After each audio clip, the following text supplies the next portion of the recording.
also whether the cabinet secretary.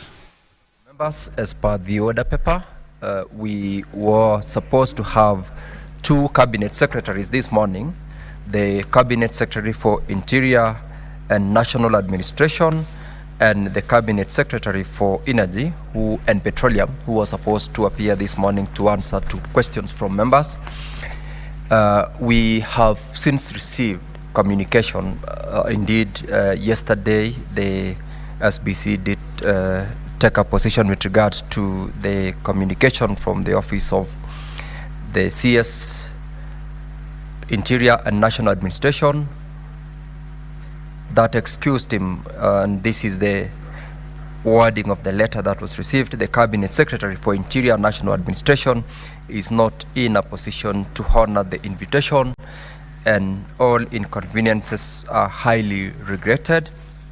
And the second letter from the CS, Energy and Petroleum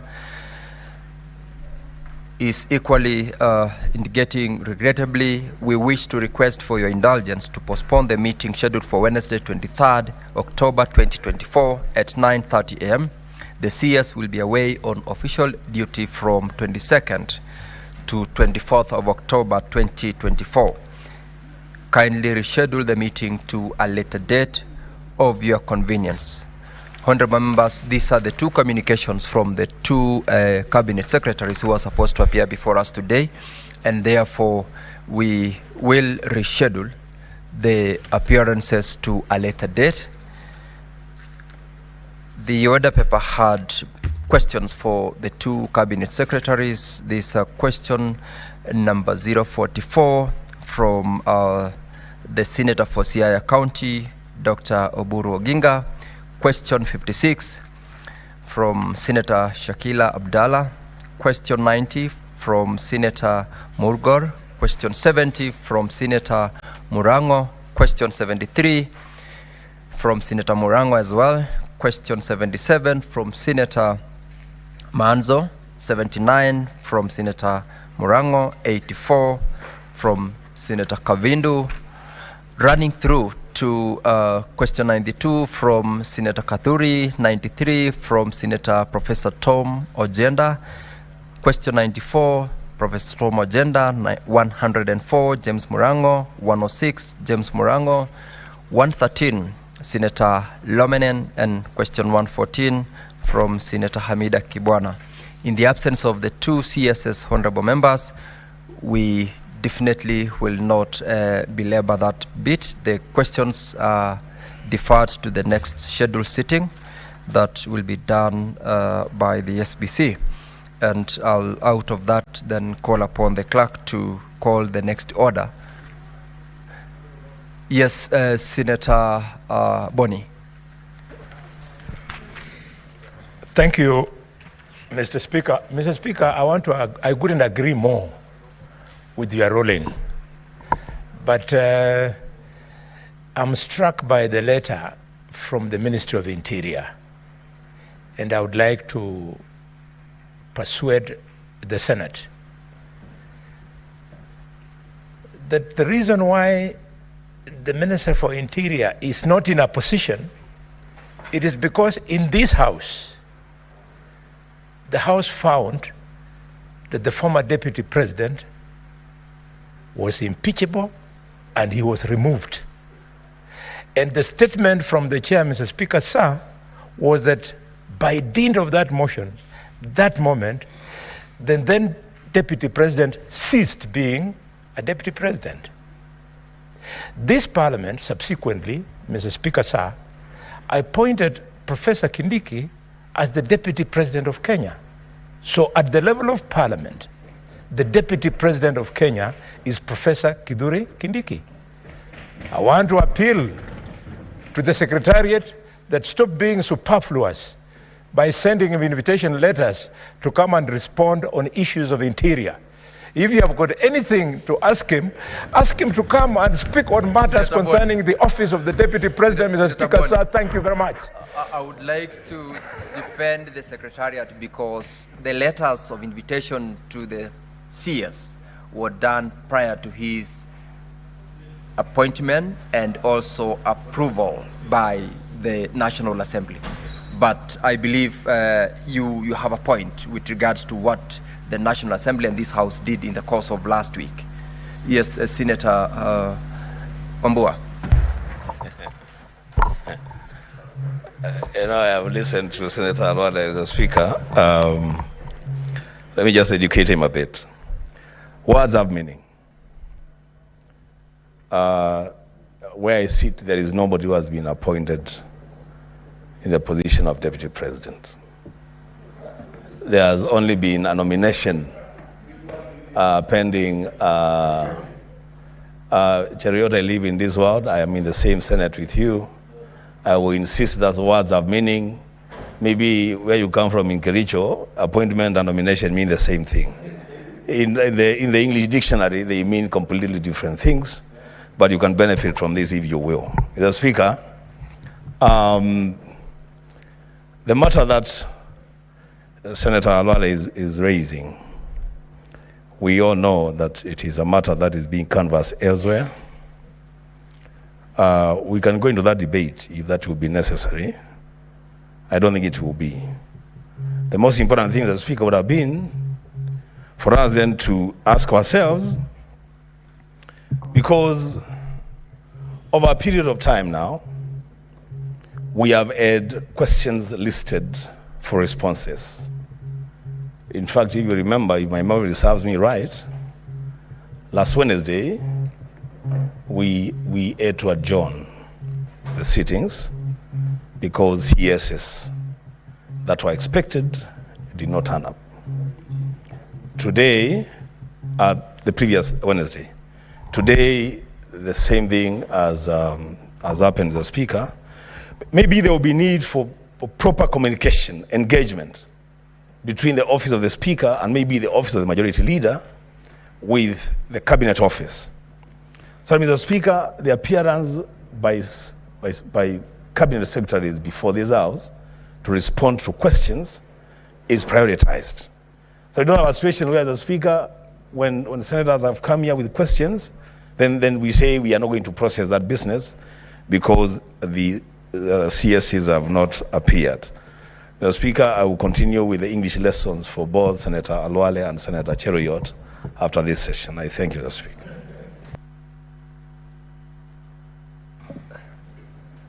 Honorable members, I'm seeing a lot of interest in having this conversation further. I will allow a few more members. Senator Mundigi. Asante Bwana Spika, nafurahia sana kwa sababu tunajua tuko na Deputy President ambaye anaitwa Abraham Kithure Kindiki, na nataka nifahamishe Senator wa Kitui, rafiki wangu ambaye anatarajia kuwa gavana wa mwaka wa 2027. Mpaka watu wa Kenya wajue ni ukweli, yeye ndiye mteule na angeweza kuja hapa kuongea kama ni waziri wa ulinzi. Kwa hivyo nataka niseme katika Kenya tuko na furaha. Senator Mundigi. Bwana Speaker, ni vizuri kusherehekea kwa sababu tuko na Deputy mpya President ambaye anaitwa Abraham Kindiki Kithure. Kwa hivyo nataka kusema wale wanajiita Mount Kenya West mpaka Mkumbali, tuko kwa serikali ya muungano, atuko serikali ambaye ni ya chama hii ama ni ya hii, tuko serikali ambaye ya muungano ambaye ni ya Kenya mzima, tukiwa kaunti 47 mpaka Tukumbali ambaye yametokea. Sasa ile kitu tunasema ni mtuunge mkono, ndio kutoka wakati yoyote tuweze kuhudhuria akiwa ameapishwa. Hiyo ndio tunangoja, hakuna kitu kingine. Kwa hiyo Bwana Speaker, mimi naunga mkono tuweze kukaribisha, tuweze siku ile tutamkaribisha. Asante Bwana Speaker. Senator, well, proceed Senator Sifuna. Honorable Speaker, I just rose on Standing Order 103 to direct the House that it is a matter of public knowledge and notoriety that in fact the subject that is being brought to the floor of this House is a subject of court proceedings that are happening in front of the whole country. it will be highly prejudicial, Honorable Speaker, for us to engage in that debate at this particular moment in time. I think for the respect of the constitutional institutions that we have, because you will remember, Honorable Speaker, last week when this House was charged with that matter, the courts refused to intervene. I think we owe it to the other constitutional institutions to also give them the respect they deserve under the rules of sub judice, not to discuss those matters when they are live before them. Having said that, Honorable Speaker, I have always laid this complaint on the table of Parliament. There is something called continuity of government.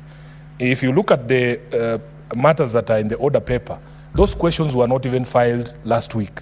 Some of those questions are as old as 6 months, a year.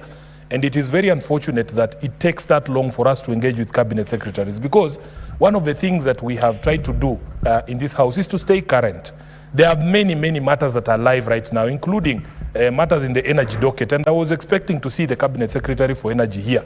At least in the Ministry of Interior, you can say maybe there was confusion as to who should appear this morning.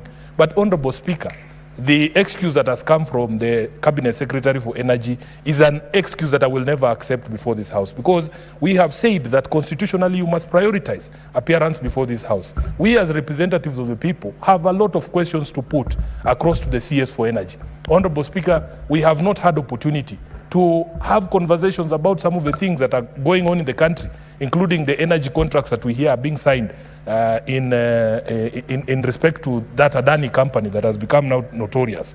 So these CSS, Honorable Speaker, we must every single time remind them that this House requires them to be here to answer questions relating to questions that are being raised by our constituents. And we need to stay live, we need to stay relevant, and you cannot come in 2026 to answer questions about Adani, and we are hearing that deals have already been concluded. So, Honorable Speaker, once again, I want to register my disappointment that cabinet secretaries are not taking these appearances seriously, and yet we have live matters for which our constituents demand that we ask questions. I thank you, Honorable Speaker. Thank you, Senator Sifuna. Now, honorable members, further reminder that, as well put by Senator Sifuna, these are matters which are live before the courts of law. And if you must comment, particularly with regard to non-appearance by the CS Interior, you be alive to the fact that this is something that is ongoing before a judicial body, and therefore you limit your comments to the extent permissible in the House.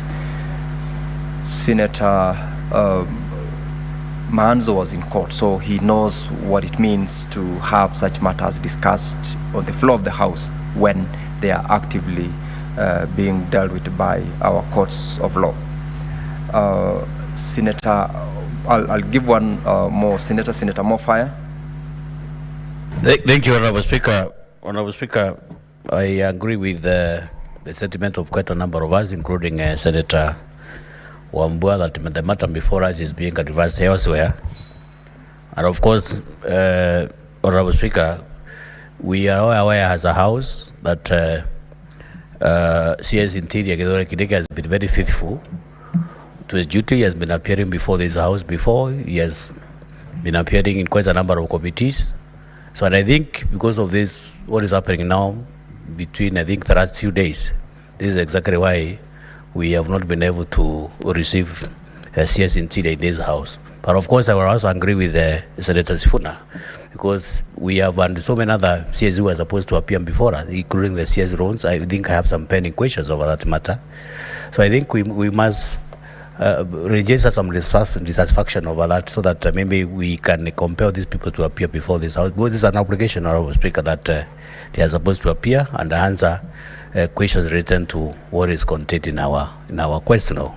So, Honorable Speaker, I think I agree with the other senators that CS Interior has been very faithful to summonses and the other to invitations in relevant committees and before this House. So I think now that the matter is being controversial elsewhere, I also agree with your ruling that just leave it at that until when time allows us to discuss. Thank you. Lastly, Senator Manzo, Daniel. Thank you, Mr. Speaker. Mr. Speaker, on this matter of appearances by CS, it is true some of these questions are very old. It is true matters are pending in court, and it is true that also other cabinet secretaries who have been invited and their situation has not been explained are not here. Mr. Speaker, there must be a way of making sure that this House is respected, that questions are answered. You know, I'm one of the people who had questions against Professor Kindiki, who is my friend. And my question is as old as 6 months ago in relation to the killings of demonstrators and abductions. But I know right now I may not get that done. We await the outcome of court in this case, but the rest of the cabinet secretaries, Mr. Speaker, should be here.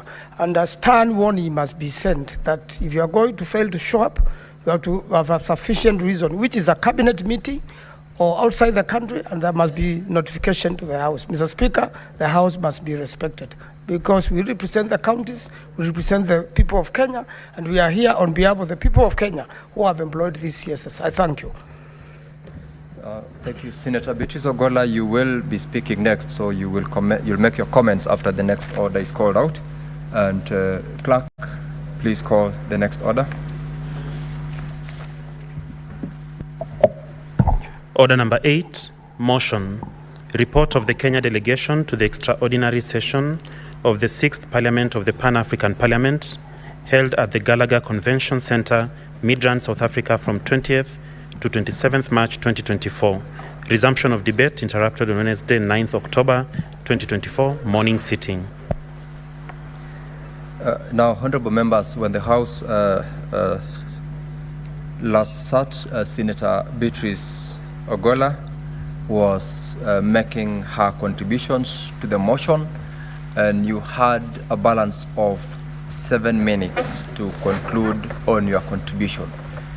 You may, if you wish, continue to utilize the 7 minutes to conclude on your contributions on this motion. Thank you, Honorable Speaker, for the opportunity to complete my submission as I was making them the last time. And Honorable Speaker, before I get to the motion, I also would have liked to add my voice to the previous debate and to state that we all expect as a Senate that cabinet secretaries as notified appear in the House, because as a House we are representatives of the people. I was looking forward to the appearance of the Energy CS because of the vast challenges my county and my sub-county and of course the whole of this nation are facing, especially that in my county, Honorable Speaker, we have lots of cases of faulty transformers. Honorable Speaker, some of our villages have not had electricity, which is a right, for the last over 2 to 3 months, and I expected the CS to respond. However, I know CS Energy is a very sober officer in this country. Since he was appointed to that post, I've seen him traverse this country from region to region, and that is a testament that is keen on delivering to the people of Kenya. However, when he comes, I think he will be able to respond to our queries. Honorable Speaker, on the ongoing motion, I had done my submission, and as I end on that, I only want to reiterate that we remain very proud of Senator Mungatana and Senator Kamar, who are members of that parliament. But I want to say, Honorable Speaker, that I look forward to an Africa that will have an enhanced infrastructure that can serve the region all over. We are looking forward to a common currency, and we are looking forward to ease on air travel, Honorable Speaker. Honorable Speaker, I support that motion. Honorable members, there seems to be no additional member interested in making contributions to this motion. I would call upon the mover of the motion, Senator Mungatana, to reply. Senator Mungatana.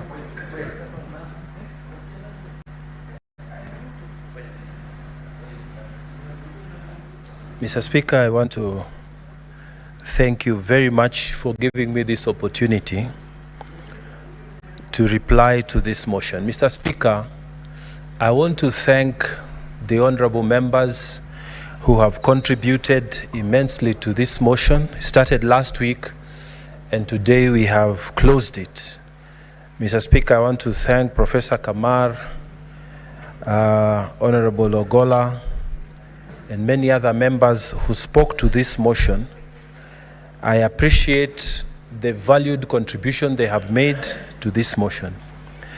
Mr. Speaker, Kenya has become a very important player on African continental politics. Mr. Speaker, it may have passed people, but yesterday we received the President of Pan-African Parliament in Nairobi, and we had an occasion to spend time with President William Ruto. And President William Ruto has been selected by the Assembly of Heads of States to be heading and championing reforms of the African Union organs.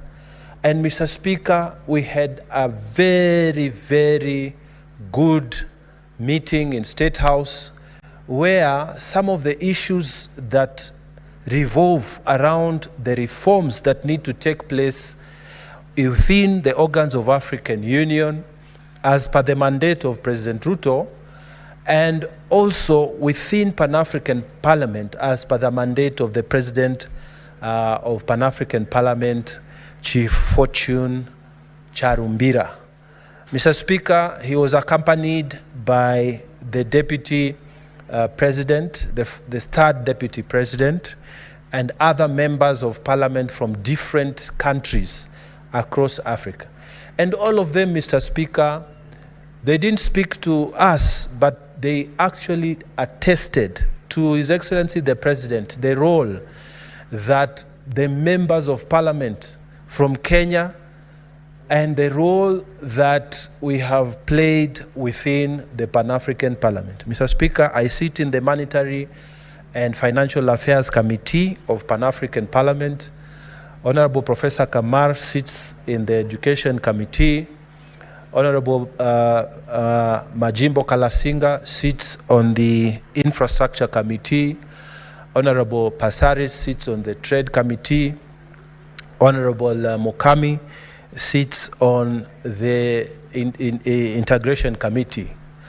Mr. Speaker, these 5 members who were with us yesterday and who joined us together with other international, other continental members of Parliament from Pan-African Parliament, they spoke very highly of this delegation. And Mr. Speaker, I'm grateful for the opportunity to serve in that committee, and also in Pan-Africa. We have had great opportunity to make the relevant improvements in that parliament. And Mr. Speaker, for the first time, we were able to bring a president from Kenya in Pan-Africa, and he addressed us with a lot of support from the rest of Parliament. And Mr. Speaker, Honorable William Ruto has continued on the path of supporting this Parliament.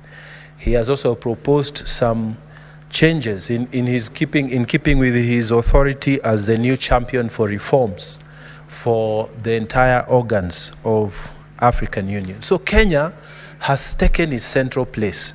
Even as we leave next week, Mr. Speaker, for yet another session, I want to assure this House that we will make you proud as we go to present our members of Parliament, Mr. Speaker. And I dare say, unlike other members of Parliament, when we go there, we actually sit through the sessions. We actually sit through our committees. We actually sit through the debates. And this is distinguishable from many other people who attend that Parliament. So, Mr. Speaker, as we continue to improve our nation, I urge Kenyans there that we also need to be African-minded. We need to fight for the things that make Africa great. Things like allow people, if I want to go to Namibia today, we should have a road that is able to fix me all the way to Namibia. If I want to travel to go to South Africa to start a business there, there should be road network to DRC Congo, to Uganda, all the way up this side, Mr. Speaker, to Morocco. Free movement of people. If you have to go by air, we should not be asking for visas. Mr. Speaker, these are the things we are fighting for, that our continent will be one. So that when you see someone from West Africa, Nigerians who are coming here, people, Liberians who are coming here, Ugandans, Somalis, people from Morocco who come, people from South Africa, we should all feel the same. They are all our brothers and sisters. And I really want to thank His Excellency the President, because he has taken the lead even before the protocols were passed. Even before the protocols were passed, he has opened up the skies for Kenya so that African countries can come without a visa, so long as you are from Africa. Other countries haven't done the same yet, but we hope they will do so. We believe that these things, as we push them, as we do our part, trade also will occur. So when we sit in that Pan-African Parliament, we push for these things, that you should be able to go to Angola and do business there and come back in the evening. You should be able to go to DRC and start life there. We should be able to have an education system so that if I am in standard 8 in Kenya and I relocate to Algeria, because maybe that's where I'm finding business, my children should be continuing without a problem. We want to create a continent that will have one people, speak with one volume, one nation, so that we are all able to say Africa is great. And Mr. Speaker, the truth of the matter is that other continents are not happy when they see the efforts we are making towards making Africa great again, towards uniting Africa. So they will still keep making these problems that you see, this country fighting for another country, instability in certain nations, so that countries in Africa don't speak with one voice. So, but the majority of us, Mr. Speaker, are determined to make Africa be the continent that it's supposed to be, to take its space where it's supposed to be. Mr. Speaker, America, by landmass, is a very small area as compared to Africa. But even when they draw the map, they try to make it look like it's bigger than Africa. But they have made great progress because of the fact that all those states, all the states within the USA, they are operating one currency. They have one administration. They have one Federal Reserve, one bank, one central bank, and one military. And Mr. Speaker, that has enabled them to make a lot of progress. In Africa, some places even going from this country to the next country, making a bank transfer just of 1 million Kenya shillings, you have to take that money to New York via SWIFT. You pay the charges, and then you return that money to a neighbor next door, because we don't yet have a platform that connects all our trade in Africa. Mr. Speaker, these are the things we are fighting for in Pan-Africa, and our prayer is that as our parliament grows stronger, and as the unity of the heads of states goes stronger, then the dream of people like Kwame Nkrumah, Julius Nyerere, people who wanted Africa to be together, it will be realized within our time. So those are the things we are fighting for. We want to see if we can have an area where we can trade together. If you want to buy my coffee or to buy something, You don't have to pay in dollars. We don't want to be using currencies, European currencies or international currencies. And then we are not able to trade comfortably because we have to pay commissions on top of commissions.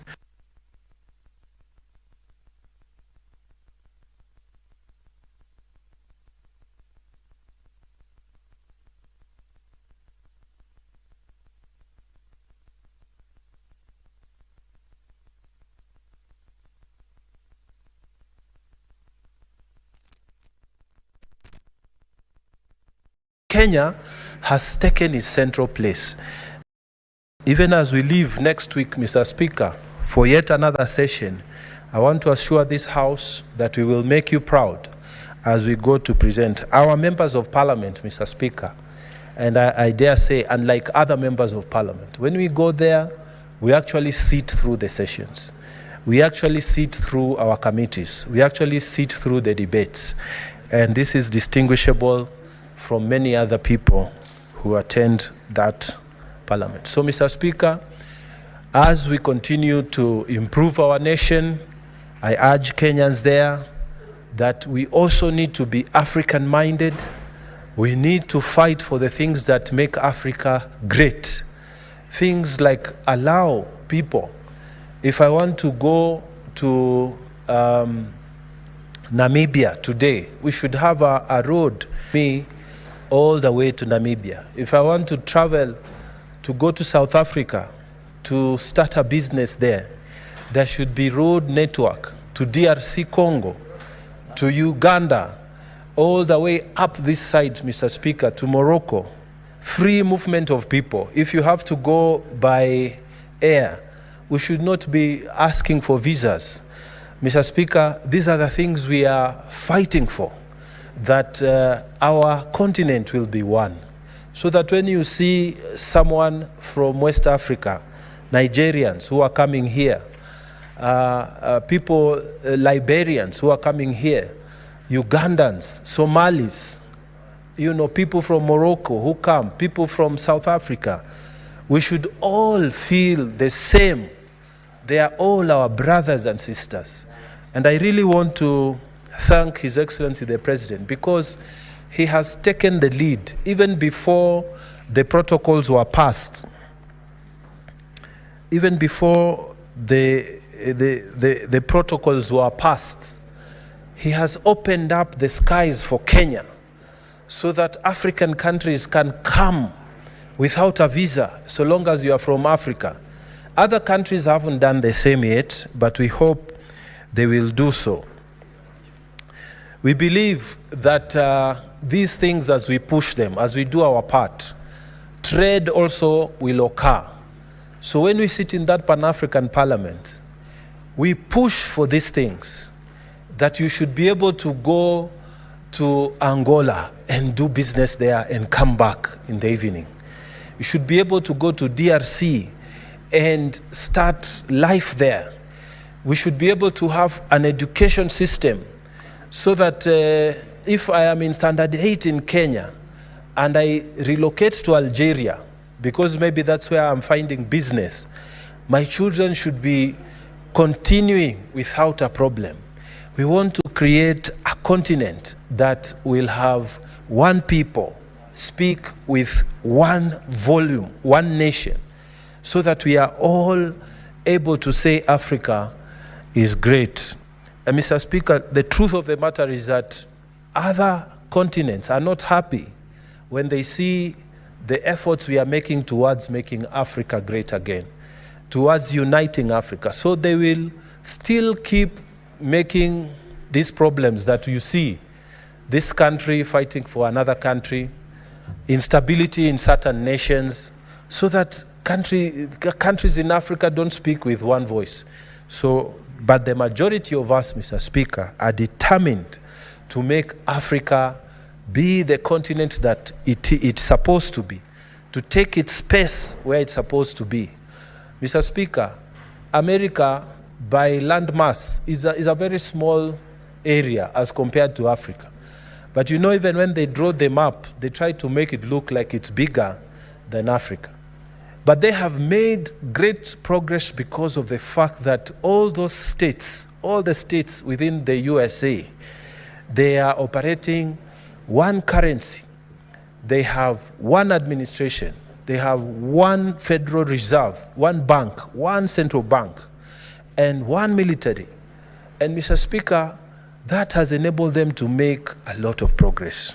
In Africa, some places even going from this country to the next country, making a bank transfer just of 1 million Kenya shillings, you have to take that money to New York via SWIFT. You pay the charges, and then you return that money to your neighbor next door, because we don't yet have a platform that connects all our trade in Africa. Mr. Speaker, these are the things we are fighting for in Pan-Africa, and our prayer is that as our parliament grows stronger, and as the unity of the heads of states goes stronger, then the dream of people like Kwame Nkrumah, Julius Nyerere, people who wanted Africa to be together, it will be realized within our time.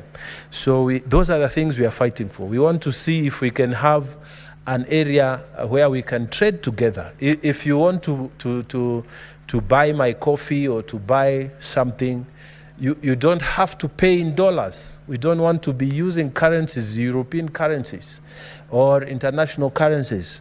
And then we are not able to trade comfortably because we have to pay commissions on top of commissions.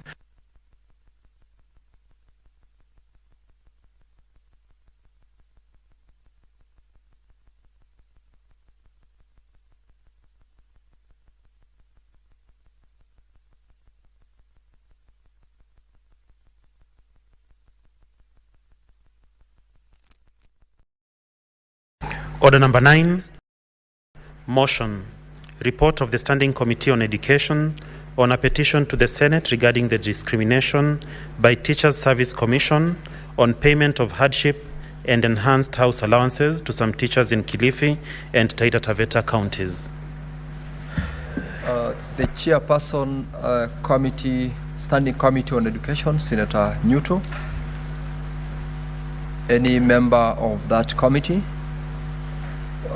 In the absence of the chairperson and any member, that motion is deferred. Call the next order. Order number 10, motion, report of the Select Committee on County Public Investments and Special Funds on its consideration of the audit reports of the water service providers for the year ended 30th June 2019, 30th June 2020, and 30th June 2021.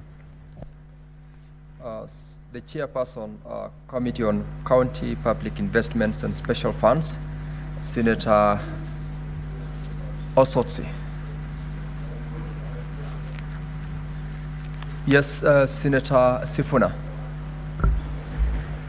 Honorable Speaker, the order that you just called out last, I heard you say, ask if there is any member of the Education Committee. I was reading the report and I can see the Senator for Lamu is a member of the committee and is in the House. There could be, he could be in the House but has no instructions from the chairperson to move the motion. Very well. This was a committee Speaker. report. Thank you, Speaker. Thank you, Senator. Thank you. Senator Osotsi.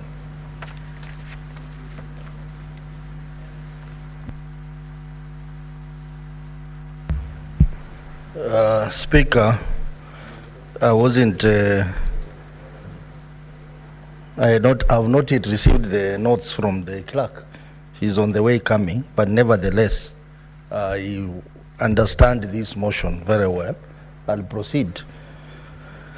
Mr. Speaker, I beg to move that the Senate adopts the reports of the Select Committee on County Public Investments and Special Funds Committee on its consideration of the audit report for the year ended 30th June 2019, 30th June 2020, and 30th June 2021 of the following water and sewerage service providers. Number 1, Amazi Water and Services Company Limited for Vihiga County, Bomet Water Company Limited for Bomet County, Gusii Water and Sanitation Company Limited for Kisii, Nyamira counties, Kisumu Water and Sanitation Company Limited for Kisumu County. Number 5, Kwale Water and Sewerage Company Limited for Kwale County, and Nyeri Water and Sanitation Company Limited for Nyeri County. And for the audit report of Wajir Water and Sewerage Company Limited for the year ended 30th June 2021, laid on the table of the Senate on Thursday, 23rd November 2023. Mr. Speaker, as you are well aware, the Committee of County Public Investment and Special Funds Committee has been processing the audit report for water companies, water and sewerage companies in our counties for the years 2019, 2020, and 2021. And Mr. Speaker, I want to report that this is the very, very first time that Senate has considered the audit report of water companies in our counties. And as a result of that consideration, Mr. Speaker, we found out a number of challenges and a number of governance issues which we have been able to resolve. And as I stand here, Honorable Speaker, I want to proudly say that the committee has been able to resolve a significant number of governance issues in these water companies. We are talking of about 80 water companies in 47 counties. 80 because some counties have more than one water company. So depending on the vastness of that county. So we have managed to process 80 water companies. And Mr. Speaker, this is just one of the motions that we are going to do. We are going to do about 5 motions for different water companies.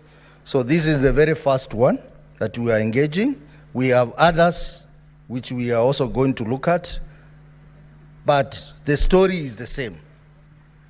The key challenges in these water companies, Mr. Speaker, first of all, the issue of ownership of these water companies.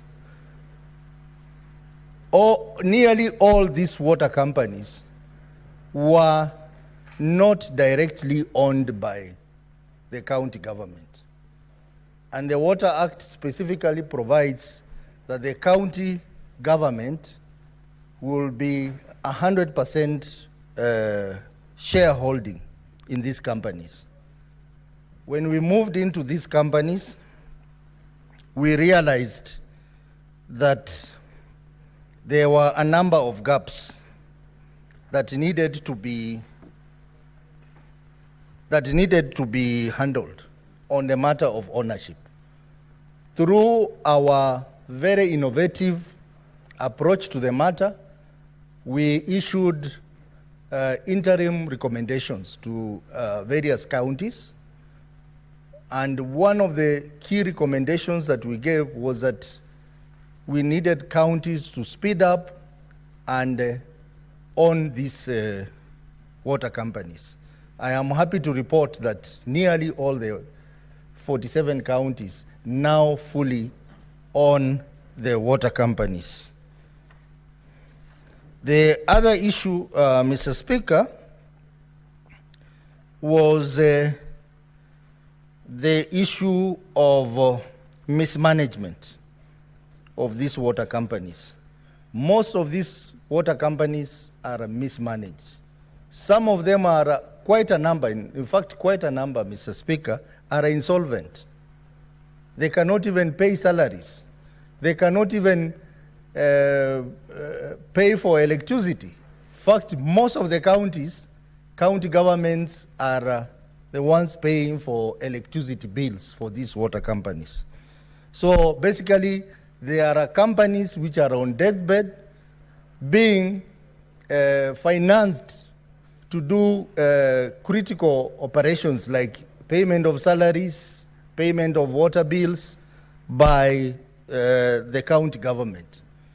And this has to change because these water companies were designed to be investment units for county government in terms of water management. And therefore, they need to be self-sustaining and self-financing.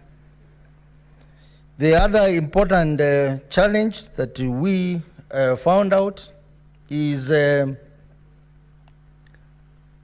a significant number of audit queries on these water companies.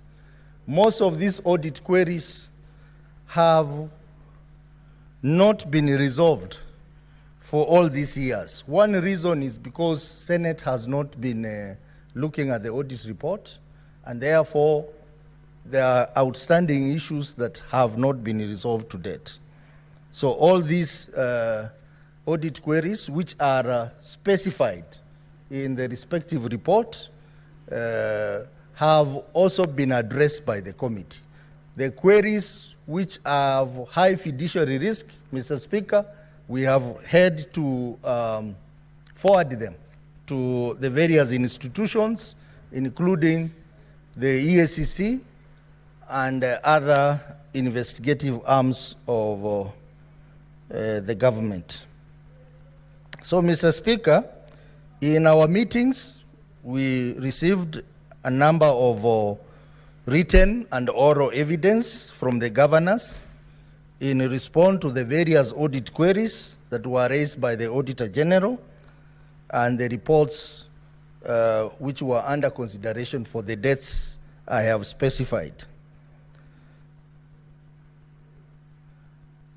These reports have been adopted by the committee for the financial years 2018-2019, 2019-2020, 2020-2021. In all these 3 financial years, the Auditor General reported that majority of the county water companies had very high non-revenue water, which was above the sector benchmark of 25%. Non-revenue water is basically water that is not accounted for. Water that it is either stolen or water that the water company cannot put a claim to. And in most of these water companies, the non-revenue water is very high, above 30%, which basically signifies that we have a challenge in managing the non-revenue water. And there are various reasons why we would have non-revenue water, Mr. Speaker. One is the dilapidated infrastructure. Most of the water companies in the counties are relying on the old infrastructure, Mr. Speaker. Mr. Speaker, for example, Nairobi County, the water infrastructure that we have was set up by the colonial government many years back, 1905, 1910 there. And it is surprising that successive government have not taken the initiative to try and revamp this water infrastructure. And that's why we have high water, non-revenue water in our counties. The other reason is inaccurate meter reading and billing. The other reason is illegal connection. And the other major reason is basically corruption. Corruption. Like, though we are not discussing Nairobi here, but I'm just giving an example, like Nairobi Water. The high non-revenue water is largely due to corruption, because we have people who have been licensed to do that business, and they end up selling the same water that residents are supposed to get. These has resulted in many water companies recording non-negative working capital. Because if you cannot account for a large percentage of your water, that affects your balance sheet. And that's why we have high negative working capitals in this water company. And therefore raises concern about sustainability of these companies. In fact, most of these companies have a query on going concern, meaning that the companies are basically insolvent and there is no guarantee that they can exist going forward. Additionally, many of the water companies failed to fully transfer all the assets and liabilities from defunct county councils or local authorities, and then regional water development agencies. You find that the assets that these water companies are relying on are owned by the different municipalities or local authorities. Others are actually in the hands of the Regional Waterworks Development Agency. And this arrangement, I know the IGRTC has been trying to do it, but they are taking too long, Mr. Speaker. We have a number of properties, vehicles, land, buildings, which are still in the hands of regional waterworks and the different local authorities. And this is one area that we want to ask the Committee of Devolution to move in and speed up the transfer of these assets to the water companies. The committee further noted that majority of the water companies had a challenge in the provision of documents to the Office of the Auditor General during audit period. Mr. Speaker, and this does not just affect water companies, even other entities, including executive arm of the county government, where an audit process is concluded, an exit report is provided, the audit report is published, a certificate is issued, and then documents are generated just before they appear in Senate. I think, Mr. Speaker, moving forward, the committee of CPIC and I think the committee of CPAC, we will not allow documents to be presented before us which have not been examined by the Auditor General. Because we are not auditors, Mr. Speaker. We cannot reopen audit at the point where we have invited the governors to appear before us and then they bring evidence after the conclusion of the audit process. This is a matter that we will be giving direction as a committee. And this indicates a challenge. Apart from poor record management, it is corruption, Mr. Speaker, because this document, their authenticity cannot be verified. Some of these documents are generated. They are not documents that can be relied on. That is a challenge that we had in this process. Further, various water service providers did not apply proper accounting practices, and their financial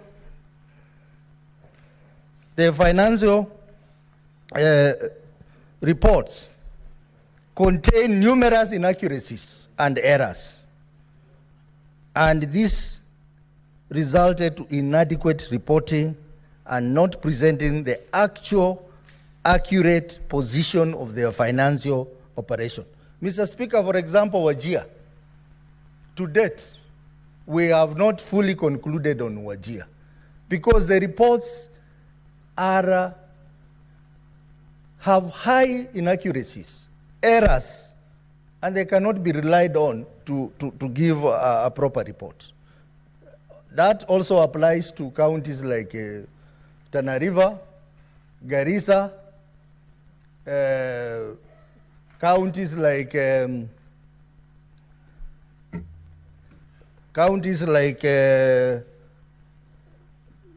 Taita Taveta and others.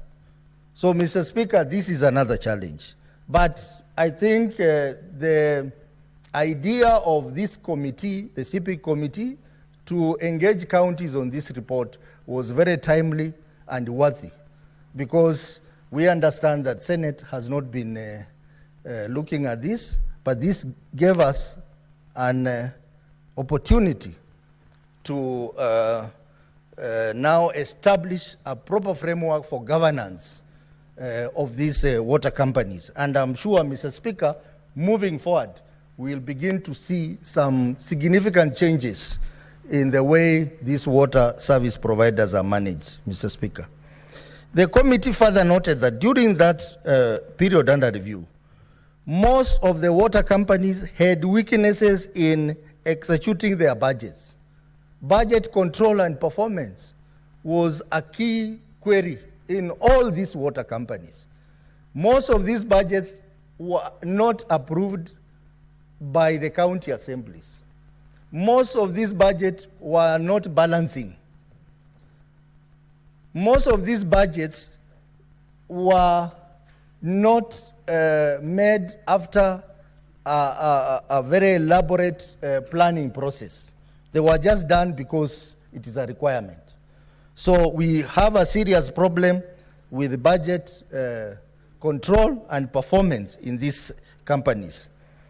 They either overutilize or underutilize appropriated funds, and in some cases, funds were not reallocated to items that were not budgeted for and without proper approval by their boards or county assembly.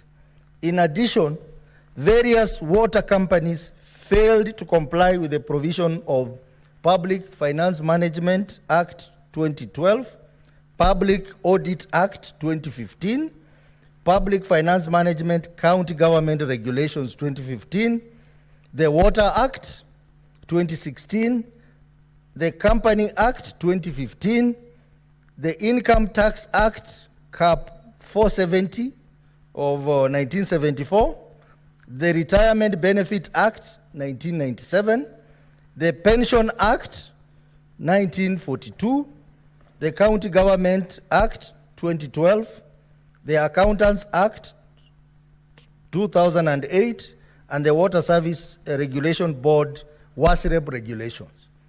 Basically, it means most of these water companies were not complying with the established law, Mr. Speaker. As a result of the highlighted issues, the Auditor General rendered different opinion, ranging from a disclaimer opinion, adverse opinion, and qualified opinion. But most of these water companies, majority of them, were either under disclaimer opinion or adverse opinion, Mr. Speaker, because of the challenges I have put forth. Honorable Speaker, looking at every volume, because I have said we have processed a number of counties here, actually all the 80 companies. The reports have a section indicated as general observation and the recommendations, which gives a summary of the recurring audit issues across the county water service providers contained in this report. So members, if you have an opportunity, we have given a lengthy chapter on the observations for each water company and the recommendations that we have recommended for each company. The general observation and the recommendation contains this report are as follows. Mr. Speaker, we have made recommendations and observation on the issue of high non-revenue water, the issue of poor bookkeeping, preparation and accuracy of financial statement, the issue of non-compliance to reporting standards and accuracy of the financial statement, the issue of non-compliance to the law on ethnic inclusivity, the issue of material uncertainty to going concern. This was a common query. non-remittance of statutory deductions, where these companies deduct money from staff and they don't remit. This is a common problem. Non-transfer of assets and liability. Breach of various provisions of the law, budget control and performance, unclear ownership of assets, lack of an updated fixed asset register. These companies, quite a number, do not have a fixed asset register. And that is a very serious governance issue, Mr. Speaker. Cross-county water companies. For example, Nyamira and Kisii, they share one water company, and there are a lot of disputes around it, which this committee directed them to consider declustering, so that we have a water company for Nyamira and another water company for Kisii. That process is ongoing, and Mr. Speaker, I can report that we are making progress. The same also applies to Bungoma and Trans Nzoia, who share one water company. There are huge challenges, management challenges, resulting from that arrangement. And again, Mr. Speaker, through committee recommendation, we have recommended that we have a declustering of the company, so that we have a separate water company for Trans Nzoia and a separate water company for Bungoma. And that process, Mr. Speaker, the two county governments are making progress. And very soon we are going to have that declustering happening. Mr. Speaker, the report also contains specific recommendation for respective audit queries for each county water service provider. That details is contained in the reports. It is also important to note that the recommendation contained in this report were arrived at by consensus by members of the committee. Mr. Speaker, before I conclude, it is important that the committee appreciates the determination made by governors so far and various water service providers to appear physically before the committee to present their responses and submission. These appearances, Mr. Speaker, allowed the committee to execute its oversight role over those county entities and help the management of water companies to understand what is expected of them in executing their mandates, and especially on accountability. These efforts have seen a good number of the audit queries having been resolved, as you can see in the specific queries as contained in the reports that we have tabled here. Honorable Speaker, I want to say that we will have another opportunity to debate other water companies because, as I said, we have 5 volumes of reports which we are tabled before this House, containing the observation and the recommendations and the audit query and their position for 80 water companies for those 3 financial years. Mr. Speaker, even before we get there, I think I want to encourage members of this House to take keen interest in the management of water service providers in their respective counties, because they say water is life, and management of water, provision of water, is a key component in our oversight role, Mr. Speaker. Mr. Speaker, we had an opportunity to visit Mombasa Water and Sewerage Company, Mr. Speaker, and we'll be reporting on this, where raw sewage is drained into the sea. And that has been happening for 10 years, Mr. Speaker. Raw sewage, all the sewage in Mombasa is drained into the sea. We had to visit the... Yeah, I can get more information from this. Senator Faki. After I've moved.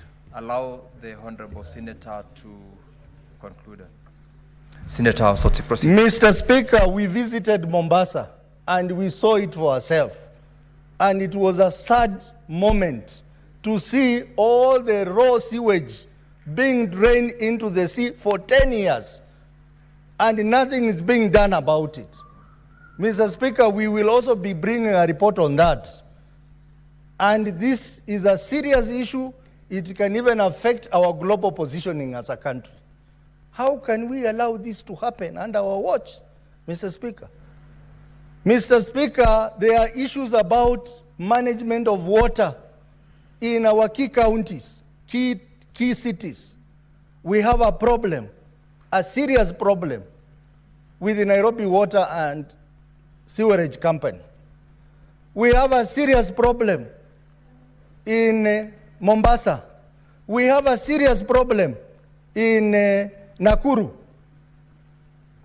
But I want to report that the two towns have done very well. Nyeri, where Honorable Matinga comes from, and Kisumu.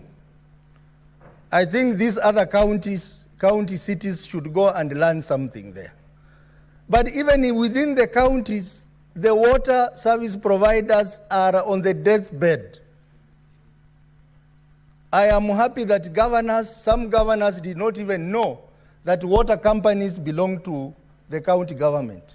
It is this committee that awakened them to tell them that the Water Act provides that county government has to own 100% of shareholding in water companies. Now they have gotten interest. No, company shares, not Gachagua shares.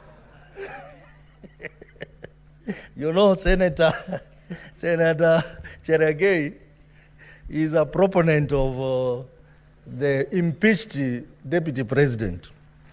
So he wants to talk about shares all the time. It is a shareholding, company shareholding. So we have made a contribution to get these water companies to work and to work for the people of Kenya. And I hope in our next review, where we'll be looking at the audit report for the year ended June 2022, June 2023, and June 2024, we will begin to see a lot of changes in the way the water companies are managed in this country. Mr. Speaker, in concluding, I wish to register my appreciation to the Office of the Speaker, the Office of the Clerk of the Senate, and the Office of the Auditor General for facilitating the work of the committee and making the production of these reports possible. I also want to appreciate the Secretariat of the committee and most importantly, the members of this committee for working so hard to process 80 reports for the water companies. Mr. Speaker, it was not an easy thing. We spent hours interrogating governors. We also spend hours doing the reports, and I can see two members of my committee are here, the Senator Miraj Abdullahi and Senator Ledama Olekina, who are here this morning, for the effort they put in making sure that we process this report for the first time to be tabled here in the Senate. We will also be doing the same for the remaining financial years, and hopefully through that interrogation, through that intense oversight into this report, we'll begin to see better management of water resources in our counties. Mr. Speaker, for those few remarks, I move and I request Senator Olekina Ledama to second. Senator Ledama.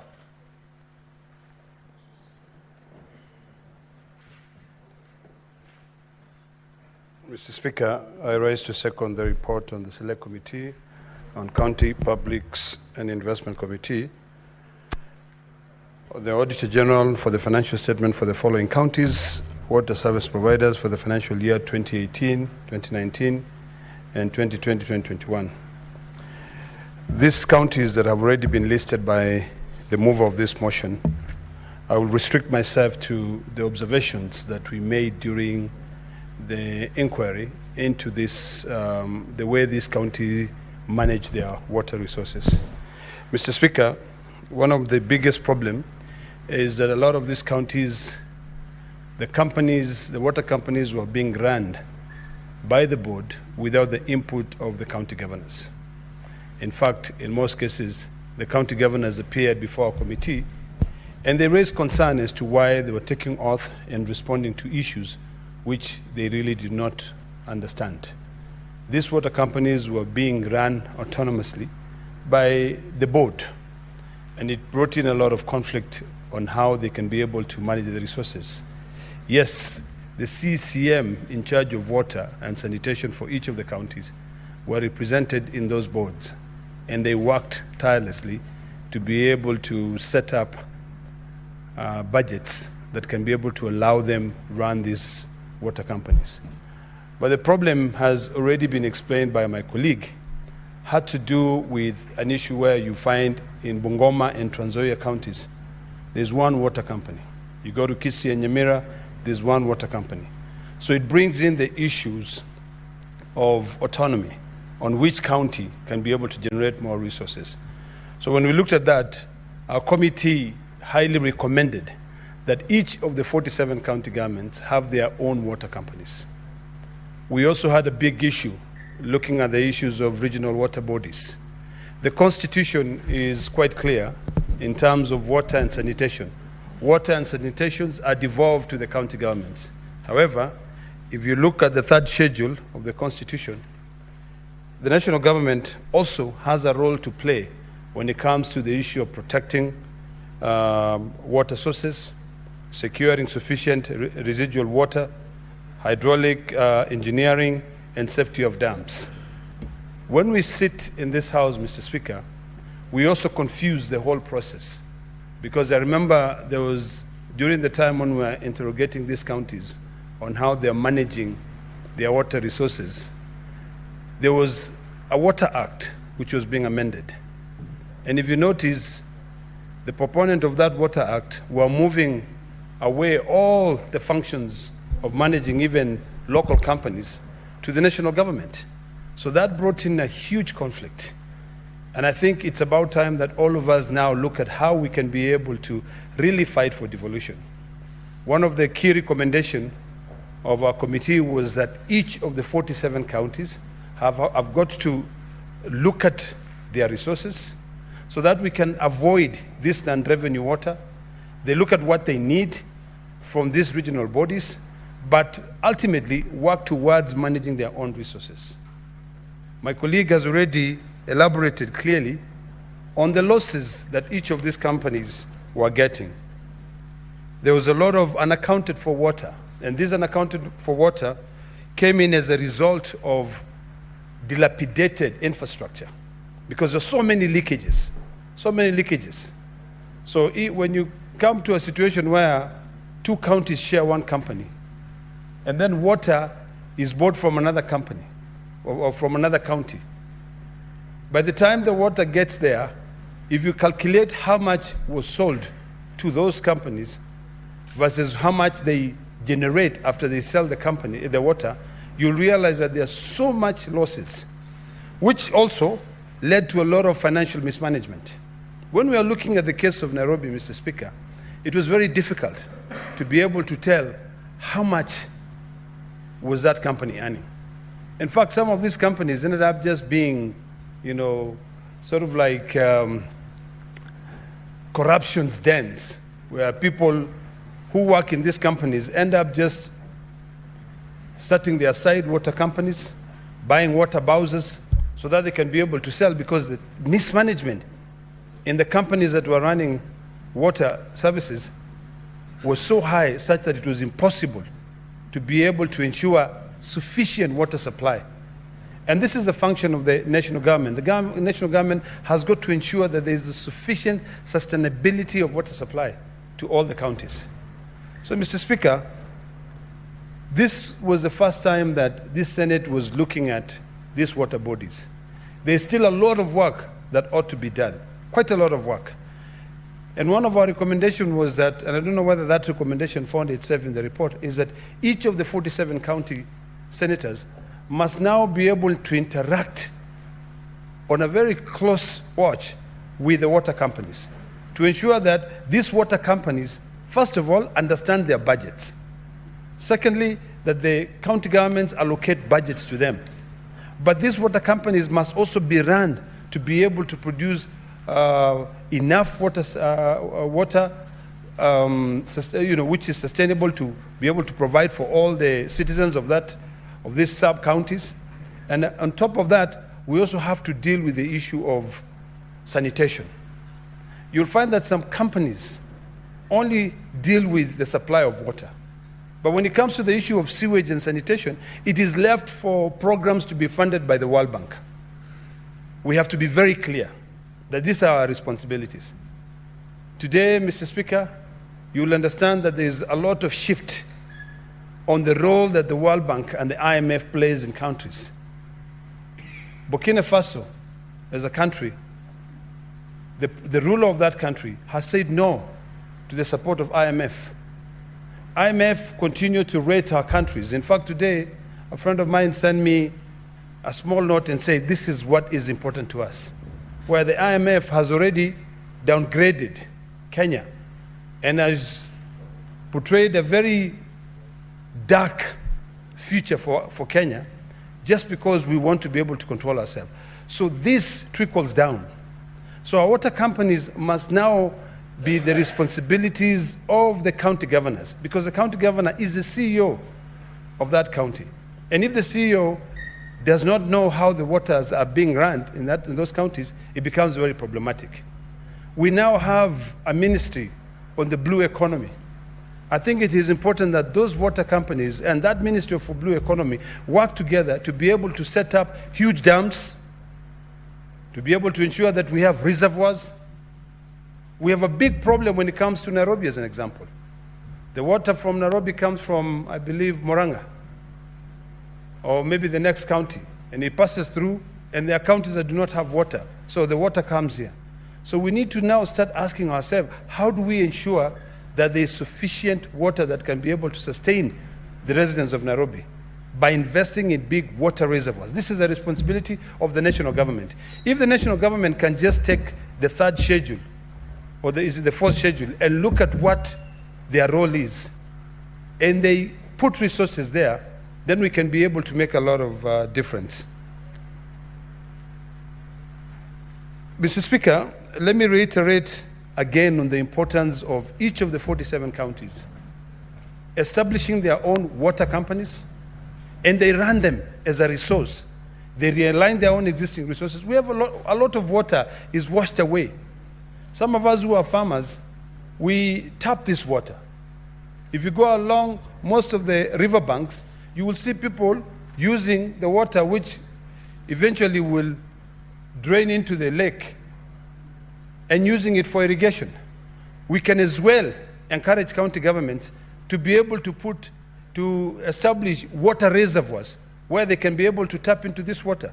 So this is a resource that we can be able to, once we realign just our small existing resources, we can be able to ensure that it supports our population. Mr. Speaker, let me reiterate again on the importance of legislations. When we draft legislations or legislations are proposed in this House, we have to be cognizant of the fact that our Constitution have devolved certain functions. Water and sanitation, fully devolved. These water bodies, or regional water bodies, should actually be working with the national government to be able to develop policies, but not to now start running the distribution of water in the county governments. During the time when we were interrogating these water companies, we also spent a lot of our time talking to the regional bodies. There was a huge conflict between Kajiado County, Makueni County, coming all the way to at the river when it comes to the issue of Lolturesh, which is a water source. That water, historically, was piped from Lolturesh, which is down Kajiado South, to come and water flower farms in Kitengela. So the residents of that area, Makueni County, were not getting any water. The residents of Kajiado were not getting any water. So it is important that we look at our own resources. And first of all, before we send that water to serve other people, we make sure that we serve ourselves first. Mr. Speaker, if you and I travel today, the first thing we are told on an airplane is that you need to buckle up first. And even if you have a child, protect yourself first before you do what? You protect that child. So I think we need to be able to take this logic in terms of when it comes to the issue of running our own resources. There is no reason as to why Kajiado County should actually, residents of Kajiado County should stay without water, because that water is going in to support people of at the river. There is absolutely no reason as to why the people of Makueni should not be able to benefit from the Mzima Springs, because all that water is going downstream to be able to support Mombasa County. I think we can be able to share these resources. We don't give out all the resources. In fact, even in the Bible says that the poor man is the one who gives out all his wealth and is left begging. I'm not a preacher, but I remember that. And it applies clearly on how we run our resources. So, Mr. Speaker, in conclusion, I want to conclude by stating the following. One, each one of us here must now start taking our job very seriously when it comes to the issue of managing our resources. If you take some time and you read the Auditor General report, you'll be shocked. There's a lot of mismanagement of the little resources that we have in the country. A lot of mismanagement. Whatever happens at the county headquarters also happens in those small companies that are open to run our resources. We must also now bite the bullet, Mr. Speaker. Each of our 47 county delegations here must engage county governors to be able to re-examine and carry out an audit of our water infrastructure. Because there's no point of us buying a lot of water from nearby counties, and then all that water is lost because of leakages, dilapidated infrastructure, which some of them actually end up being carcinogenic. So it's important that we'd rather do, even if we are to get any grants from the national government, those grants are utilized properly. There's so much that people can eat. But really, if you want to jeopardize even the supply of your water because you want to get a tender and line your own pocket, we just need to rethink how we want to live our life. These boards, Mr. Speaker, must now also, we must change the law to ensure that the people who serve on these boards have got experience on managing water companies. There's no point of rewarding our friends. We need to now start introducing the concept of meritocracy. Have people who understand the importance of this resource. If it's taken care of, how well it's going to be able to support this current generation and future generation. So the boards, we must make sure that we use a competitive process, appoint people who have got a background in water and sanitation, so that they can be able to make infrastructure that will be able to outlive them. Financial management, Mr. Speaker. It is imperative that the CCM in charge of finance of each of the 47 counties, CCM in charge of water, who is now, and the CEOs in charge of water, who is the accounting officer, their role must be very clear when it comes to managing these semi-autonomous companies. It is not the board which will have all the responsibilities. I think the CEO of finance should be tasked with the responsibility of ensuring that they go through the accounts of each of these counties, water bodies, so that when those counties appear before an oversight body, even the governors will be able to be in the know. Most governors have got no clue on what is happening. In conclusion, I hope that when it comes to passing this legislation, we can all be very selfish and protect devolution. Let the national government handle policy work, but when it comes to the issue of implementation, of the legislation, that should be the role of county government. Mr. Speaker, with those few remarks, I beg to second.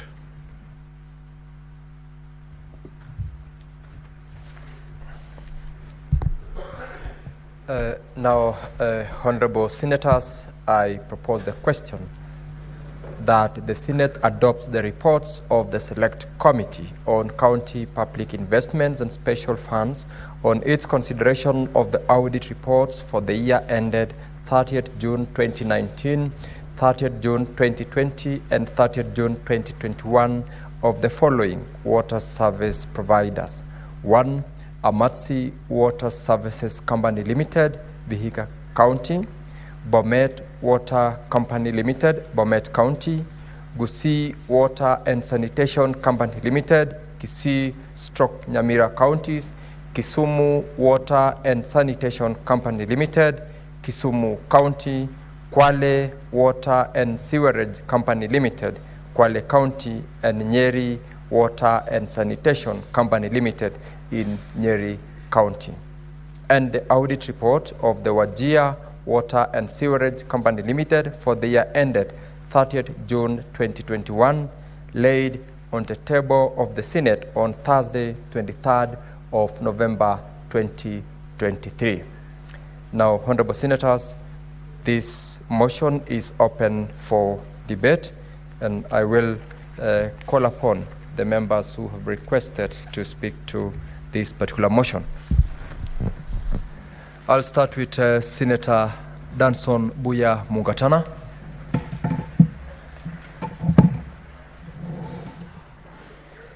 Mr. Speaker, I want to thank you very much for giving me this opportunity to make my contribution on the audit reports of the various counties that have been mentioned there, including Amatsi Water, Bomet Water, Gusii Water, Kisumu, Kwale, and Nyeri Water and Sanitation Companies.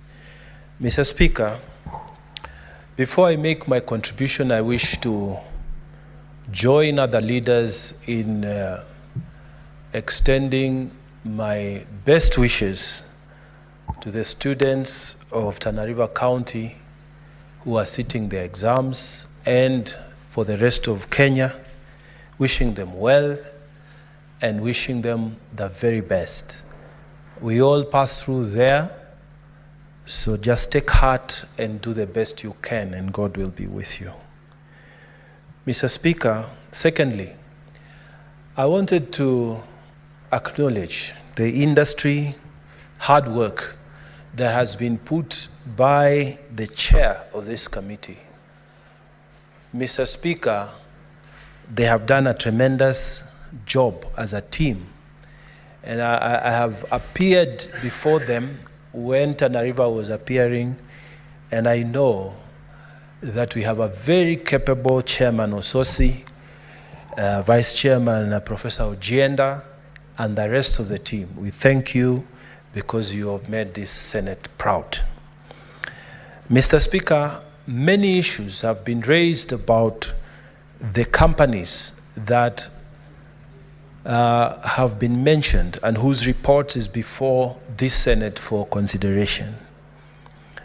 Mr. Speaker, I want to probably pick two issues so that I can focus my attention on those issues. Mr. Speaker, there's a big complaint amongst Kenyan people that there's no water on their taps. And Mr. Speaker, I remember many years ago when the reforms of water were underway. At that time, the Minister for Water was the very Honorable Martha Karua. And she brought this idea to Parliament at that time, that we need to segregate these companies. We need to create water companies. We need to create water bodies that are going to be able to manage water in various levels. Some of them were at regional, and some of them were national. Obviously, from those days to date, a lot of changes have taken place, Mr. Speaker. But the principle remains the same, that if this water is managed at a lower level, and in this case, at the county level, then we should be able to have people who have a feeling for the people, who are directly connected, who will not steal the money for water, mismanage the resources for water, so that the county can have water flowing in the taps. Mr. Speaker, this has been a challenge everywhere. And we have been told, Mr. Speaker, that one of the problems is that, and when we speak to the management, like the one in Tana River, they tell you we still depend on the old infrastructure. And Mr. Speaker, the infrastructure that has been there is the one that was built by the county governments, not county government, county councils, Mr. Speaker. And county councils have been gone for more than 10 years. But still these water companies depend on that infrastructure. And Mr. Speaker, we therefore have this challenge of non-revenue water. Non-revenue water has been told by our able chairman when moving, is that water which nobody can account for. It is there, it has been utilized, but nobody can account for it. So, Mr. Speaker, we have also been told that these companies are 100% owned by the county governments, which effectively means, Mr. Speaker, that for the infrastructure to be upgraded, for the infrastructure to be where we want it to be, the new investment must be put into the infrastructure of water. Mr. Speaker, it's not enough for us to just blame the management of these water companies. We must start thinking of solutions. Mr. Speaker, for new money to be put in these water bodies, then it means, Mr. Speaker, we must start thinking of a way of ring-fencing some money which comes from the Senate to go down to the governors, and they be told that this money is for water, and you cannot touch this money. Mr. Speaker, if we could develop that kind of legislation, that is one way forward, and we must start thinking around that issue. Because it appears that if that is not done, like one of our senators here has said, it's the same money, the money goes to the county revenue fund, and the same county revenue fund is used to pay for trips by governors, officials of the counties, and so on. And the money doesn't reach for development of water. Even where they have collected something, you find that that money doesn't go there. Mr. Speaker, we had the same problems with dispensaries and health centers. And you remember, Mr. Speaker, when we were passing the laws that involved the universal healthcare laws, we said that some money needs to be left at the dispensary level, at the health center level, so that if a fence has broken down, the local committee there is able to deal with that matter. If it is a car that has a puncture, the local committee is able to withdraw money from the revenues they are developing, they are collecting there, and do something about it. Mr. Speaker, what is so difficult about us also creating some serious thinking following that model around ring-fencing money for water, so that money we vote here can go down there, yes, to the governors, who are the people who are supposed to, by law, arrange the budgets. But in between, some money be ring-fenced for water, so that infrastructure of water can grow.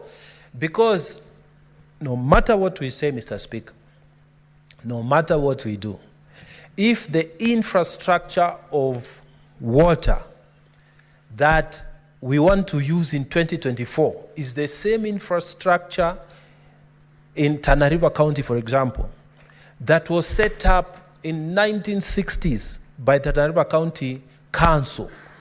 It will never work, Mr. Speaker. We must start thinking as a Senate of a way of pushing money so that infrastructure can be upgraded. Mr. Speaker, there's another thought also that we need to think, because this is a house of ideas.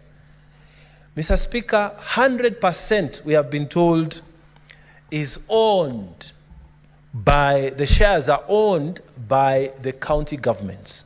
So in Tana River County, Tawasco is owned 100% by the county government of Tana River. And Mr. Speaker, the county government of Tana River will tell you we don't have money to invest for infrastructure. Money is being delayed from coming from the national government. Our equitable share is little.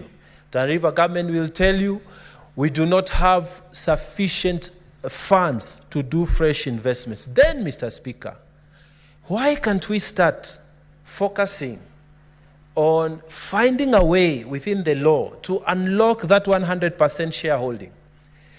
Why can't we think of privatizing part of those shares so that those who are interested in investing in water can come in and take over management? They can buy in 30% shares within the companies. They can buy in 40%. They be present in the management and in the boards of our county boards for water. So that, Mr. Speaker, a person who even may be benevolent, if you've made your money, maybe you made your money abroad, or you made your money in legal practice, or you made your money in investment elsewhere, or whatever you do, and then you wish to purchase shares within the water companies of your county, and you become a shareholder because you want to do something for your county. Mr. Speaker, if you have reached that level where 100 million shillings is not an issue with you, 500 million is not an issue, and you want to retire, and you feel like you want to do something special, Mr. Speaker, it is possible. We must find a way in which we can create law that allows even benevolent investors to put in money within our water companies. So that, Mr. Speaker, we shouldn't be, I pity some of our managers in these water companies. They'll come before Chairman Ososi and tell them, we are angling for World Bank to give us this money. We are angling for, I don't know what other grants to get. So we need to meet this and this and this and this and this and this requirement. When you look at it, the money they are angling for is 50 million, is 100 million. You know, Mr. Speaker, and they come to Nairobi, they tell you, help us achieve this and the other, and it is money that many Kenyans here can raise if the law allowed them. And then we have this attitude that it's only Muzungu money that will be able to save us. So people keep on talking about monies from out, monies from out, monies from out. In the meantime, there's a lot of money here within this country, in Uganda, in Tanzania, in Somalia, which, if properly structured, can be put into these water companies, and we'll be able to improve infrastructure. And our people will be happy to pay those reasonable bills if they're having the service, Mr. Speaker. Because this is the problem. Nobody wants to pay water bills. Why? Why? Because there is no water that flows through your tap. And the next time the water flows through your tap, they bring you a bill for all the months that the water never flowed through your tap. We had an experience, Mr. Speaker, in Tana River County. When the head of state was visiting, suddenly water started flowing in the taps. Head of state visits, Mr. Speaker. Water started flowing in the taps. You know, it shouldn't be that way, Mr. Speaker. And if the problem is investment, then we should create opportunities for people to invest in infrastructure so that these monies can be used by management to create opportunities for our water bodies to function.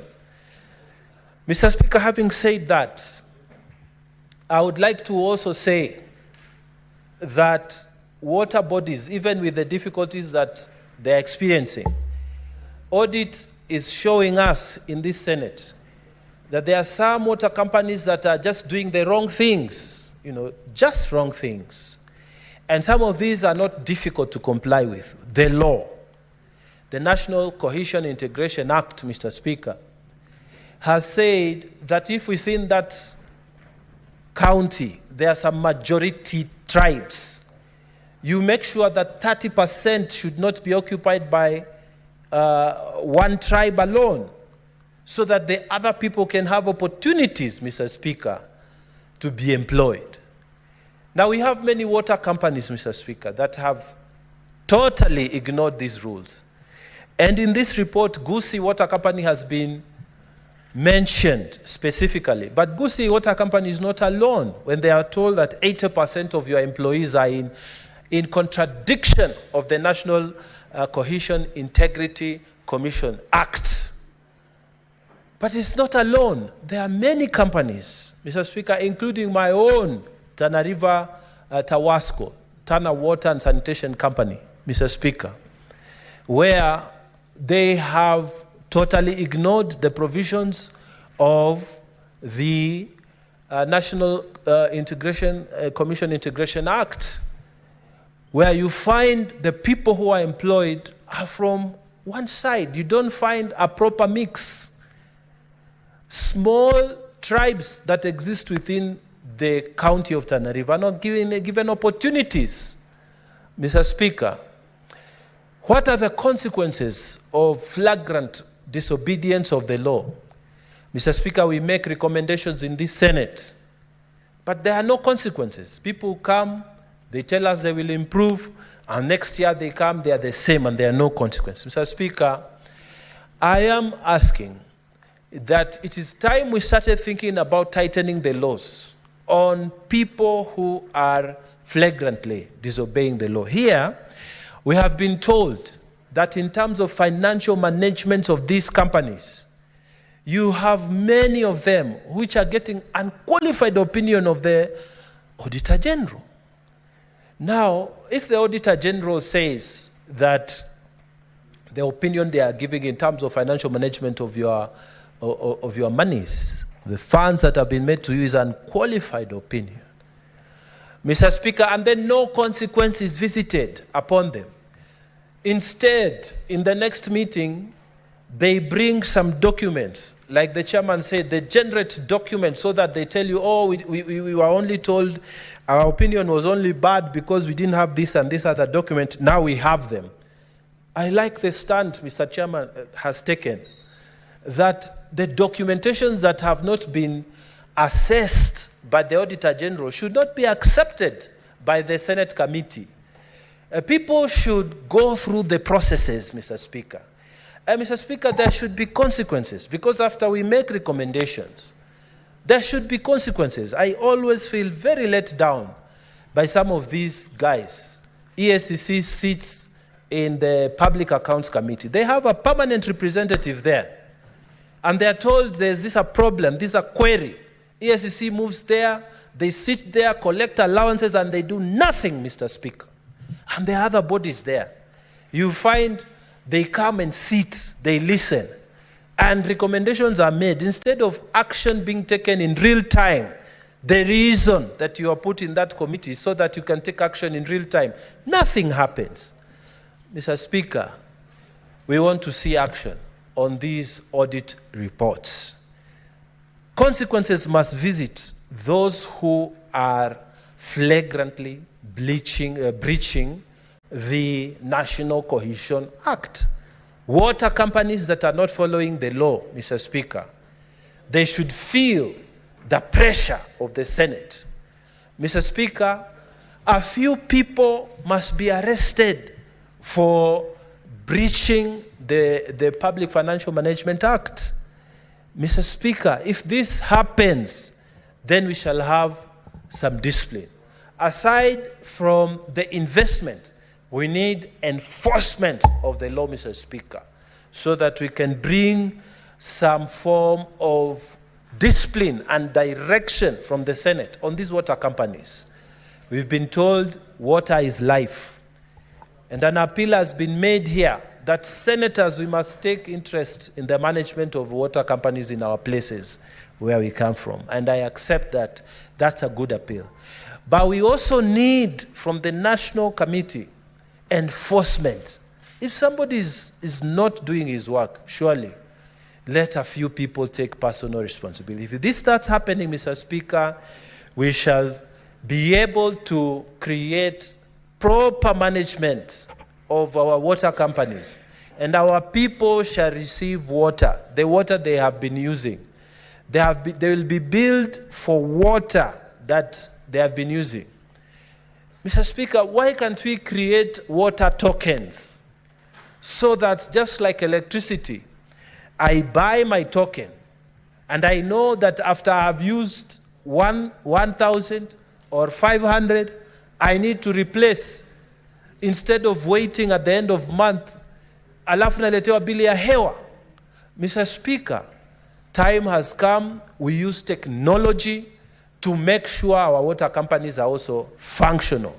So we should not only invest in the infrastructure, but also in technology, so that people can pay for services that have actually been rendered. We are doing better in electricity, but we can also do good in water sector. And this means we must start focusing there as a Senate.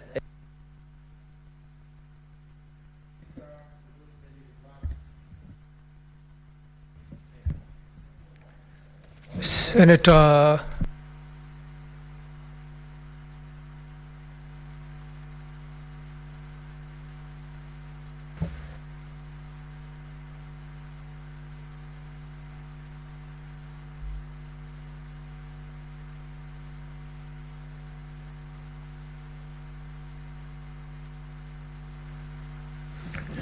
Sifuna Edwin.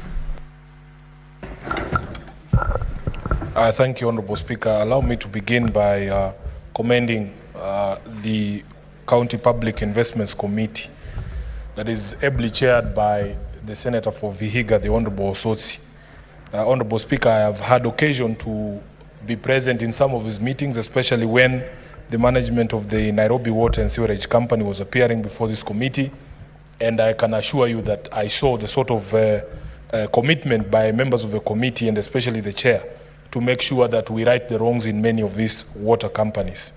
Honorable Speaker, as you can see from the report, the chairperson and the committee have demonstrated in-depth knowledge and understanding of the issues that are facing these water companies, and they are making recommendations that will help in trying to resolve some of the issues that have bedeviled these particular water companies. I'm also very proud, Honorable Chair, that this committee has done almost 80 of those water company reports so far, and that we are at 100% in terms of addressing the question of ownership, which was not the situation that was obtaining prior to Senator Osotsi being the chair of this committee. So therefore, Honorable Chair, let me take this opportunity to thank the chair, the Senator for Vihiga, who's also my deputy party leader. These are some of the things that Kenyans have come to expect from the very high quality leadership from the Orange Democratic Movement. And we are setting the pace for other committees, Honorable Chair. Honorable Chair, allow me to address two things that have been raised by the committee, and they have had the chair make various references to the situation with water in Nairobi County. The first one, Honorable Chair, is the question of non-revenue water. And I know that from the discussions before that committee, Nairobi County, or the Nairobi Water and Sewerage Company, is one of those companies with the highest non-revenue water. And various reasons have been cited. Honorable Speaker, in very simple terms, non-revenue water is revenue that somehow leaves the company but is not billed, and the county does not receive money, or the company does not receive money, for that water. And one of the issues that have been cited is dilapidated infrastructure. Truth of the matter is, here in Nairobi, the water and sewerage infrastructure that we are operating on has been stretched beyond its capacity. And as the chair said, we are still relying on the original water and sanitation infrastructure when the city was actually built by the Mzungu. Honorable Chair, one of the things that I have never understood is if you look at our laws, there is a law that is called the Urban Areas and Cities Act.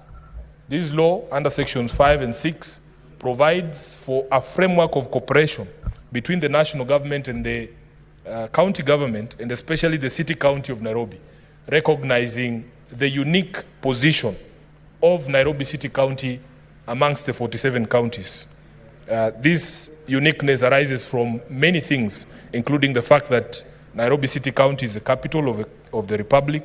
It hosts the diplomatic headquarters of many countries.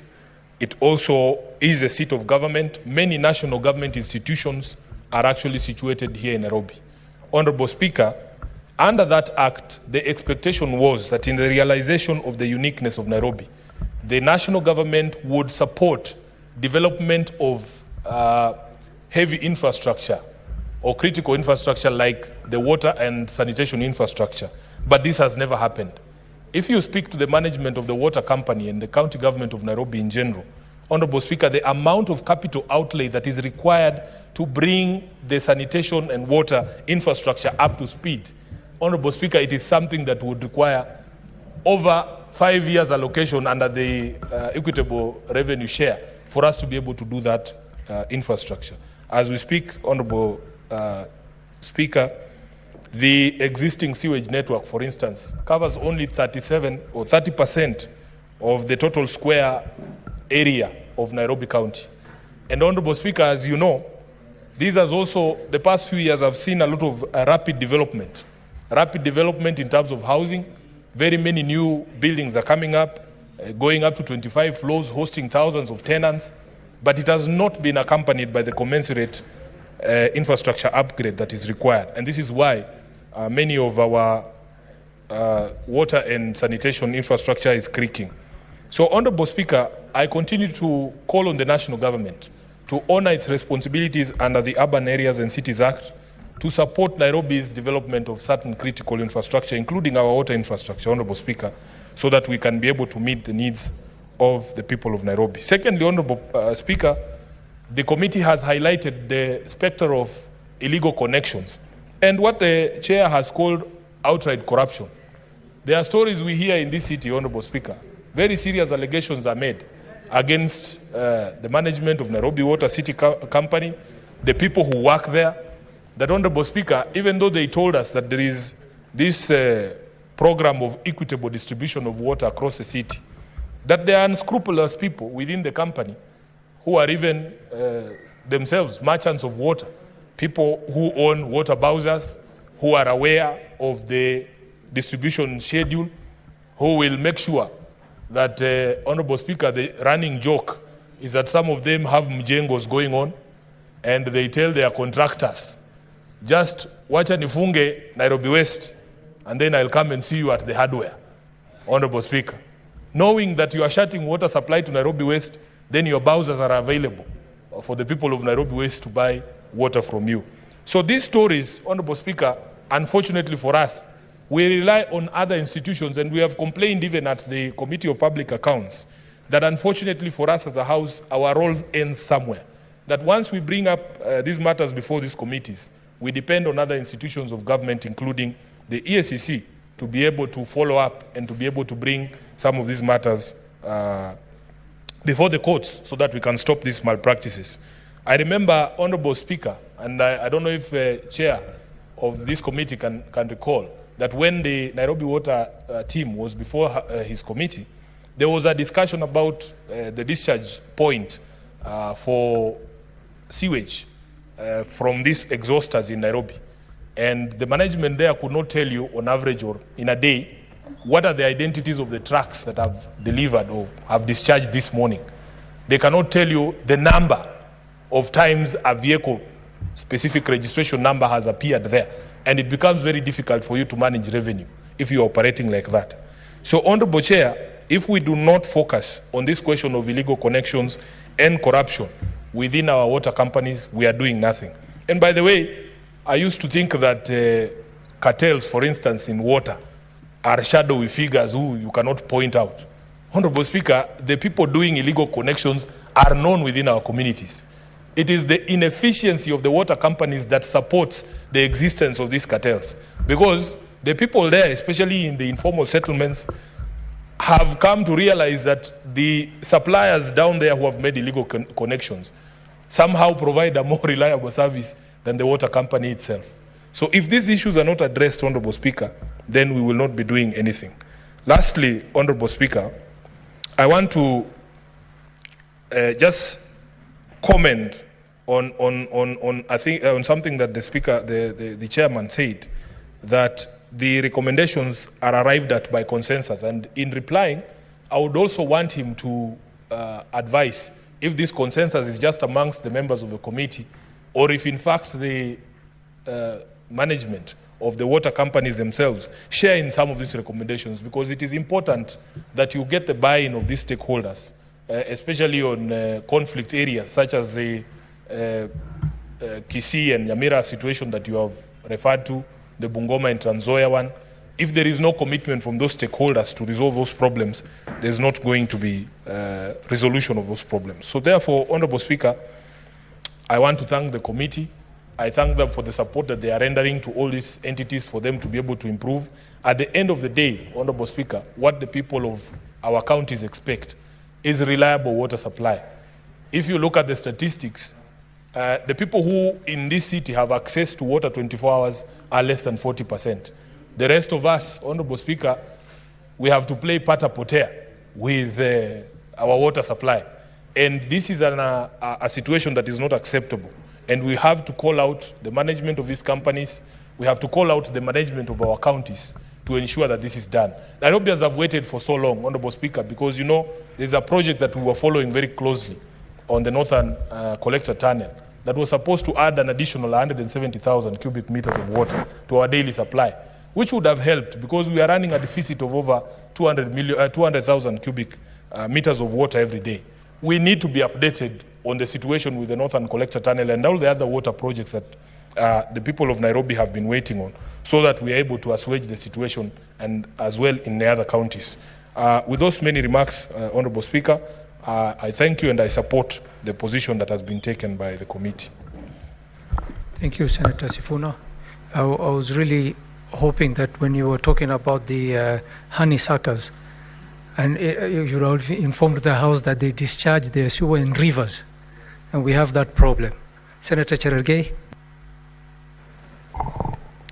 Thank you, Mr. Speaker, sir, for this opportunity to make a few comments on the report of my sister committee of County Public and Investment. I think in the last session, Mr. Speaker, it was a joint committee, and I'm happy during that session, Mr. Speaker, we were not able to look at these issues, and I know they are very busy because they have to look back for almost, Mr. Speaker, from 2013, because during the public investments, we could not look at public accounts in the last session.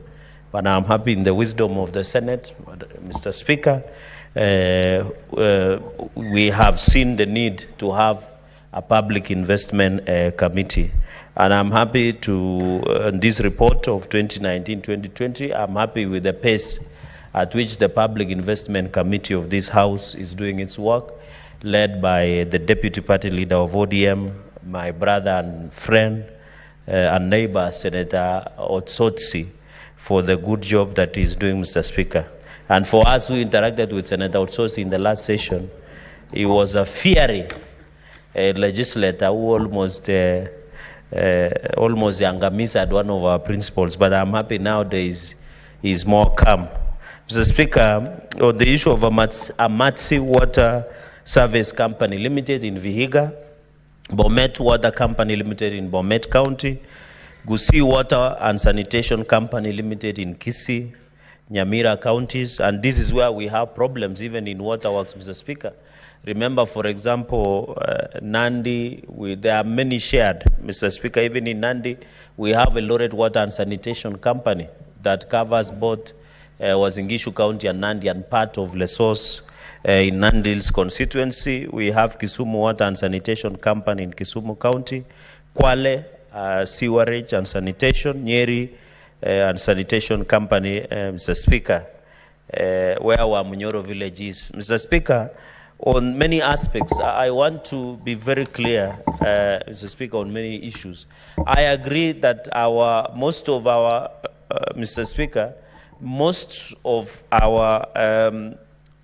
companies are on the red, water companies, even Kapsabet Water and Sanitation Company, Mr. Speaker. For example, Water and Sanitation Company is under in Nandi County, where we still depend on generators and electricity to pump water into Kapsabet town, Mr. Speaker, and its environs.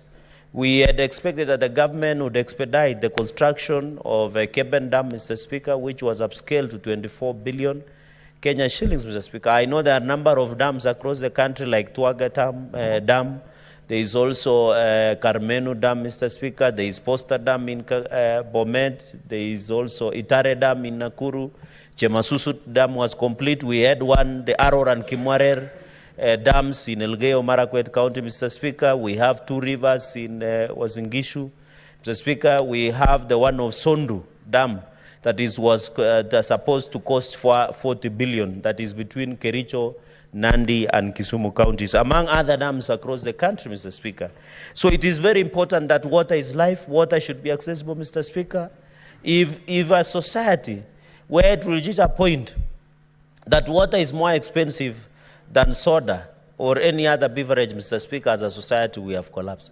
I know in northern part of the country, we still have challenges of access to water.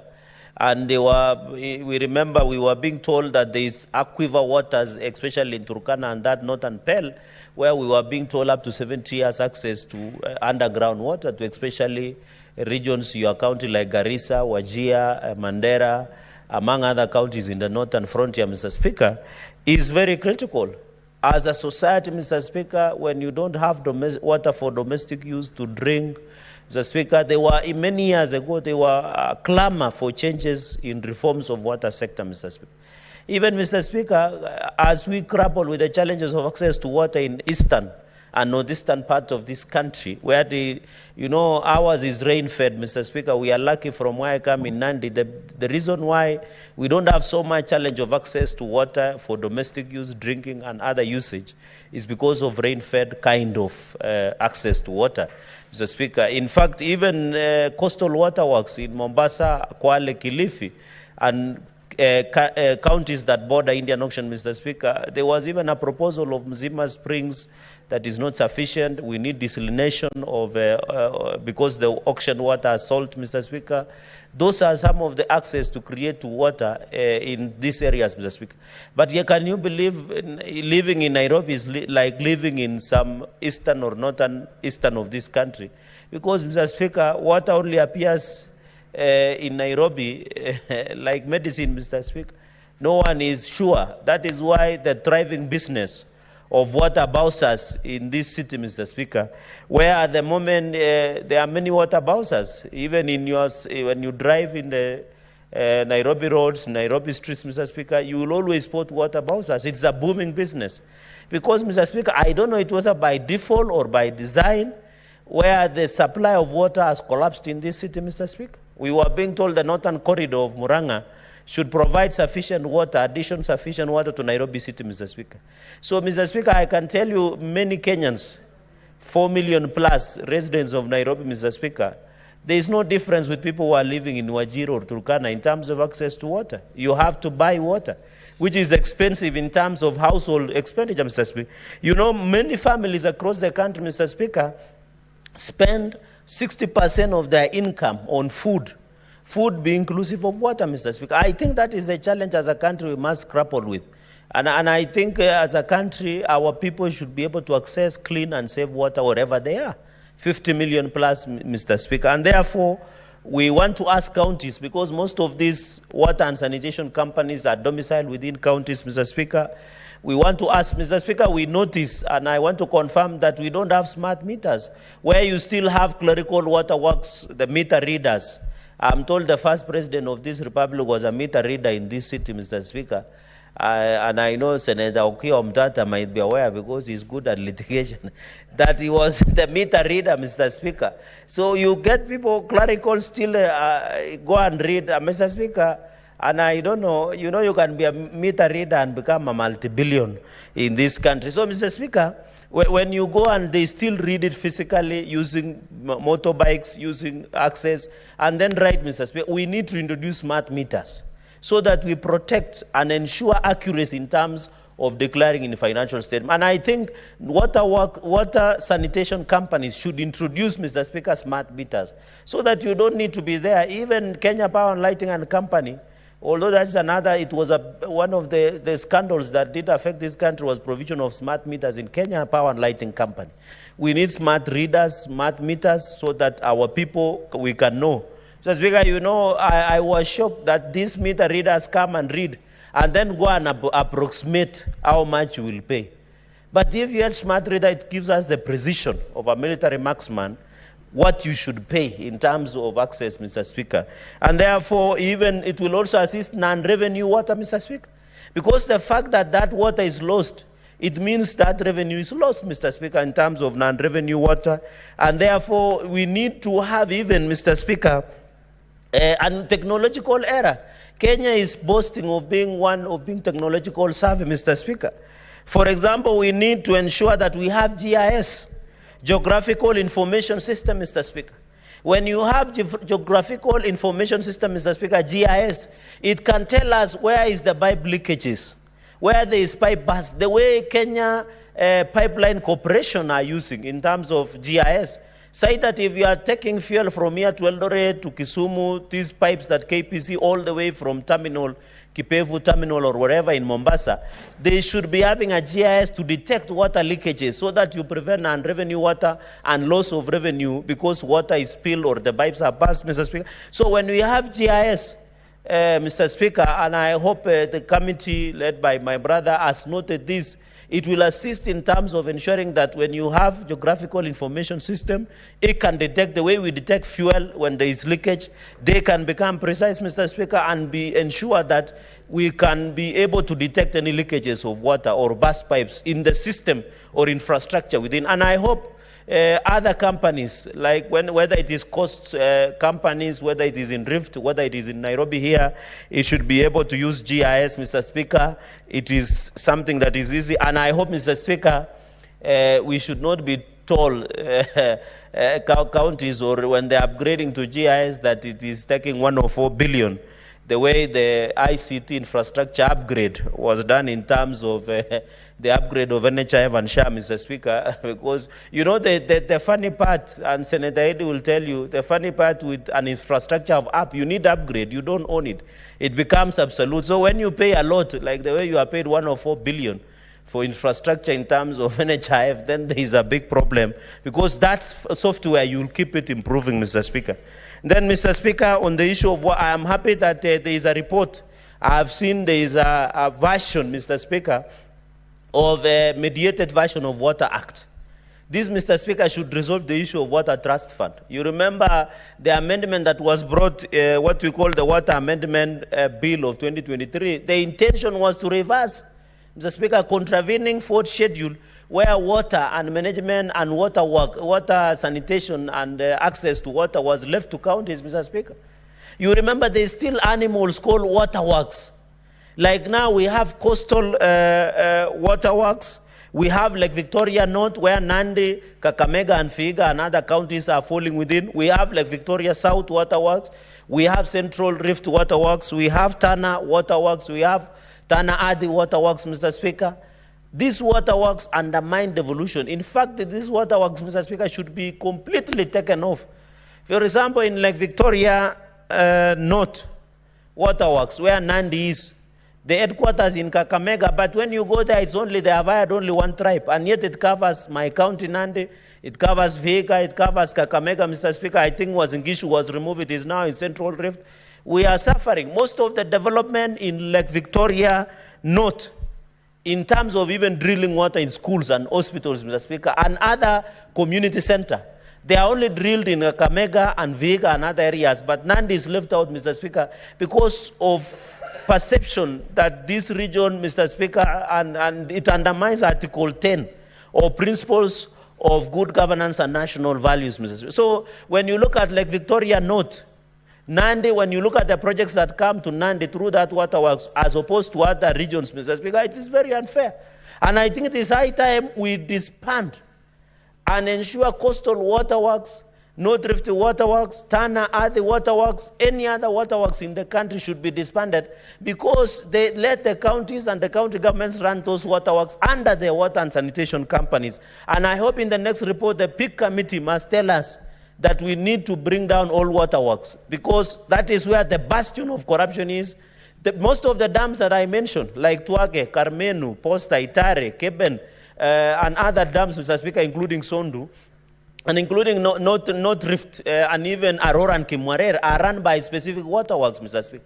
These same waterworks are becoming bastions of corruption and inefficiency and ineptitude, Mr. Speaker, at running, Mr. Speaker. Number 3, most of the boards that run these water companies in counties and sanitation companies is becoming a big challenge. For example, even in Kapsabet, where I come from, Mr. Speaker, we don't have a functional sewerage and sanitation, Mr. Speaker. It was done by the Mzungu that is near Kiropket, behind Kapsabet town, Mr. Speaker. That even environment impact assessment has not been done by NEMA. In terms, Mr. Speaker, when you go, we are trying to do one in Nandi Hills town that has been given to a contractor near Kosoiwa next to Nandi Hills town, Mr. Speaker. The water and sanitation, in terms of sewerage and sanitation, should be efficient. Most of the sewerage and sanitation, Mr. Speaker, can you believe, most of them were constructed by Mzungu. I think Senator Mungatana said something that as Africans we need to be careful. We believe that Mzungu money will change us. It will not change. If we want to remove the present neocolonialism of running, Mr. Speaker, this nation, Mr. Speaker, we need to agree, Mr. Speaker, and in terms of, we need to improve that infrastructure.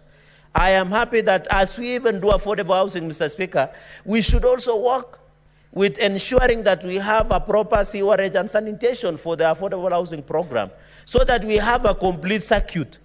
So that when you live in a house, you are sure of access to water, you have access to sewerage and sanitation because, Mr. Speaker, most of the sewerage and sanitation areas are next to public places and public where people live, Mr. Speaker. And I think it is important that we do that, Mr. Speaker. Mr. Speaker, the regeneration of water sources, I have seen Nairobi regeneration program where the government is trying to hire most of the young people, Mr. Speaker, and ensuring that they have access. Mr. Speaker, number 5, of course, the issue of water service provider in terms of bulk water program, Mr. Speaker, purchase agreement, we must agree. Water should be accessible, Mr. Speaker. There is a song in reggae that a society becomes dysfunctional when there is nothing that is of development, Mr. Speaker. There is song that when you look outside the window, do you see anything to smile about, Mr. Speaker? When you see there are more prisons, and I think it is Lucky Dube, Mr. Speaker. Unfortunately, he was felled by assassin. Mr. Speaker, you remember the song No One Can Stop Reggae? And last time we could not say that because people of Azimio like Senator Manzo was using it. No one can stop reggae. You remember, Mr. Speaker, I think in 1987, Peter Tosh was felled by the assassin, and Lucky Dube, Mr. Speaker, went to sing about no one can stop reggae, Mr. Speaker. And in fact, last month, Mr. Speaker, we are remembering Peter Tosh because he's one of the biggest vibrant in terms of reggae genre, Mr. Speaker. I know, Mr. Speaker, people are listening like Senator Eddie are listening to Triomio, like Nimekuma, Kufinish Kumalo, Mr. Speaker. And I'm told there is a new one called Iyani, Mr. Speaker, where there is new mastingos, tutakufa kifo ya mende, Mr. Speaker. So, Mr. Speaker, what we need as a country, even as we do regeneration of rivers within, Mr. Speaker, is important. We want to ask, Mr. Speaker, even in provision of bulk water agreement. And I want to see, Mr. Speaker, the mediation report, and I want to thank your office on the water water mediation report. We must agree that let us stop undermining and reversing issues that, and Mr. Speaker, all of us who are seated here, you know, one of our senators went to become the deputy president, Mr. Speaker. Many people will become governors. My brothers and sisters are senators. If we do not protect evolution, you will go back to become a governor in Makueni when my brother has finished 10 years. Don't interfere with him in 2027. When he has finished 10 years, Senator Maanzo, you don't want to go and run a county government. That is a shell, Mr. Speaker. Senator Otsotsi, I know your governor is going for the last term. I know you don't see eye to eye, but you don't want to go and inherit a county government that is dysfunctional. Mr. Speaker, as we talk, the counties are yet to receive their disbursement, contravening Article 219, Mr. Speaker. Even in Garissa, Mr. Speaker, your governor is serving the second term. But your ambitions looks beyond the governor level, Mr. Speaker. But the point I'm trying to make, let us not be part of the people who will legislate ourselves out of business. So that we can, I remember Senator Ojila Yako, when he was the senator here before my brother, Senator Edi, Mr. Speaker, and you know he was the only young man in Nyanza who campaigned with an helicopter. So it looks he is a man of means, Mr. Speaker. We used to tell the people like Senator Ojila Yako, the current governor, that we need to protect devolution. So that when you go back to become the governor, Mr. Speaker, you don't suffer. Mr. Speaker, let us be careful. Even on this report of water mediation version, I want to ask colleagues to be very careful. Senator Otsosi and your committee, you need to assist us. I have seen Senator Kisang, part of the PIC members. I have seen Senator Edi, who is a member of PIC, Mr. Speaker. Let us ensure counties function into the fruition, Mr. Speaker. Even the issue of running of the companies. I saw, Mr. Speaker, in conclusion, you saw Northern Corridor that is providing water to Nairobi. They need to be compensated. Even in Nandi, Mr. Speaker, we are giving water to Kakamega, but in Tuia Bay, there is no water. In Kapkangani water, there is no water, yet we give our water to Kakamega. You go to Chebara, where my brother Senator Kisang comes from. Water is taken to Eldoret. The people of Chebara are not receiving access to clean and safe water. Yet they are protecting the source of water that comes to Eldoret. We are protecting the water that goes to Kakamega. Muranga is protecting water that comes, Mr. Speaker. I know even in Garissa, it's only a kilometer or so within Garissa town, but there is no clean and access water, Mr. Speaker. Yet the Tana River is just passing outside the city of Garissa. But there is no clean and access water, Mr. Speaker. We must speak as a Senate that to ensure devolution works, access to water, bursary, adequate medical supply, passable feeder roads, that is how devolution will work with this country, Mr. Speaker. Mr. Speaker, with those very many remarks, I want to submit, Mr. Speaker, and support the motion. I thank you, Mr. Speaker. Thank you, Senator Faki Mwinihaji. Asante Mheshimiwa Spika pia kunipa fursa hii kuchangia ripoti ya kamati ya uwekezaji wa umma katika uchunguzi wao wa mashirika ya maji katika kaunti zetu.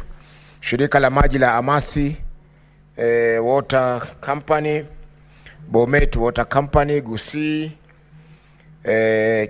Kisumu, Kwale, Nyeri na Wajir. Mheshimiwa Spika, maji ni uhai, na inasikitisha kuwa ripoti hii imeweza kuweka wazi kwamba kaunti zetu nyingi zina shida ya maji. Zina shida ya maji. Mashirika ambayo yamewezeshwa kusimamia maji haya, Mheshimiwa Spika, hawajui kile wanachofanya. Kaunti zetu, Mheshimiwa Spika, haziwekezi katika mambo ya maji. Wao wanaona kwamba kuna kampuni wanataka kampuni zilete faida kila mwaka, lakini hakuna uwekezaji wowote ambao unafanyika katika zile kampuni za maji, Mheshimiwa Spika. Hata ukiangalia bajeti za kaunti nyingi, utapata kwamba kwa mambo ya maji ni zero. Mheshimiwa Spika, kabla ya kuendelea, ningependa kutoa kusahihisha Senator Ososi aliposema kwamba ile sewage yote ya Mombasa inaingia katika bahari ya Hindi pale Kipevu.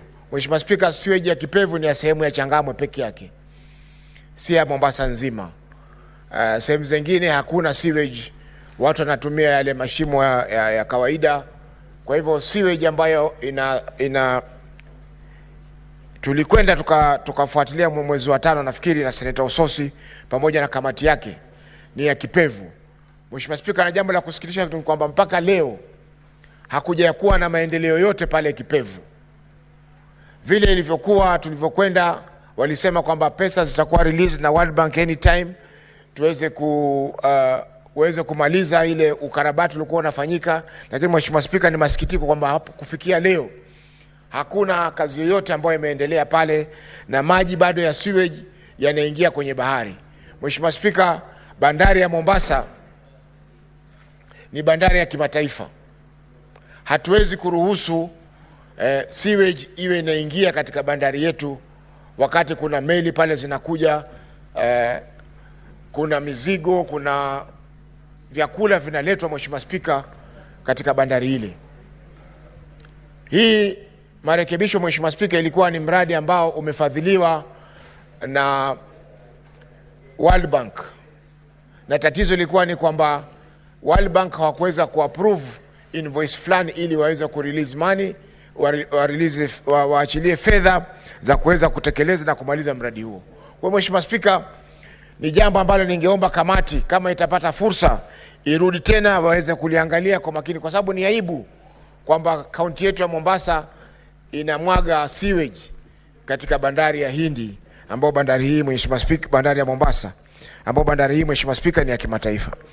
Mheshimiwa Spika, katika kuangazia mambo ambayo yako katika ripoti hii ni kuwa fedha nyingi zinapotea, maji yanapotea bila ya kuuzwa kwa wananchi ama kwa wale ambao wanahitaji kununua maji yale. Mheshimiwa Spika, kwa Kiingereza wanaita non revenue water.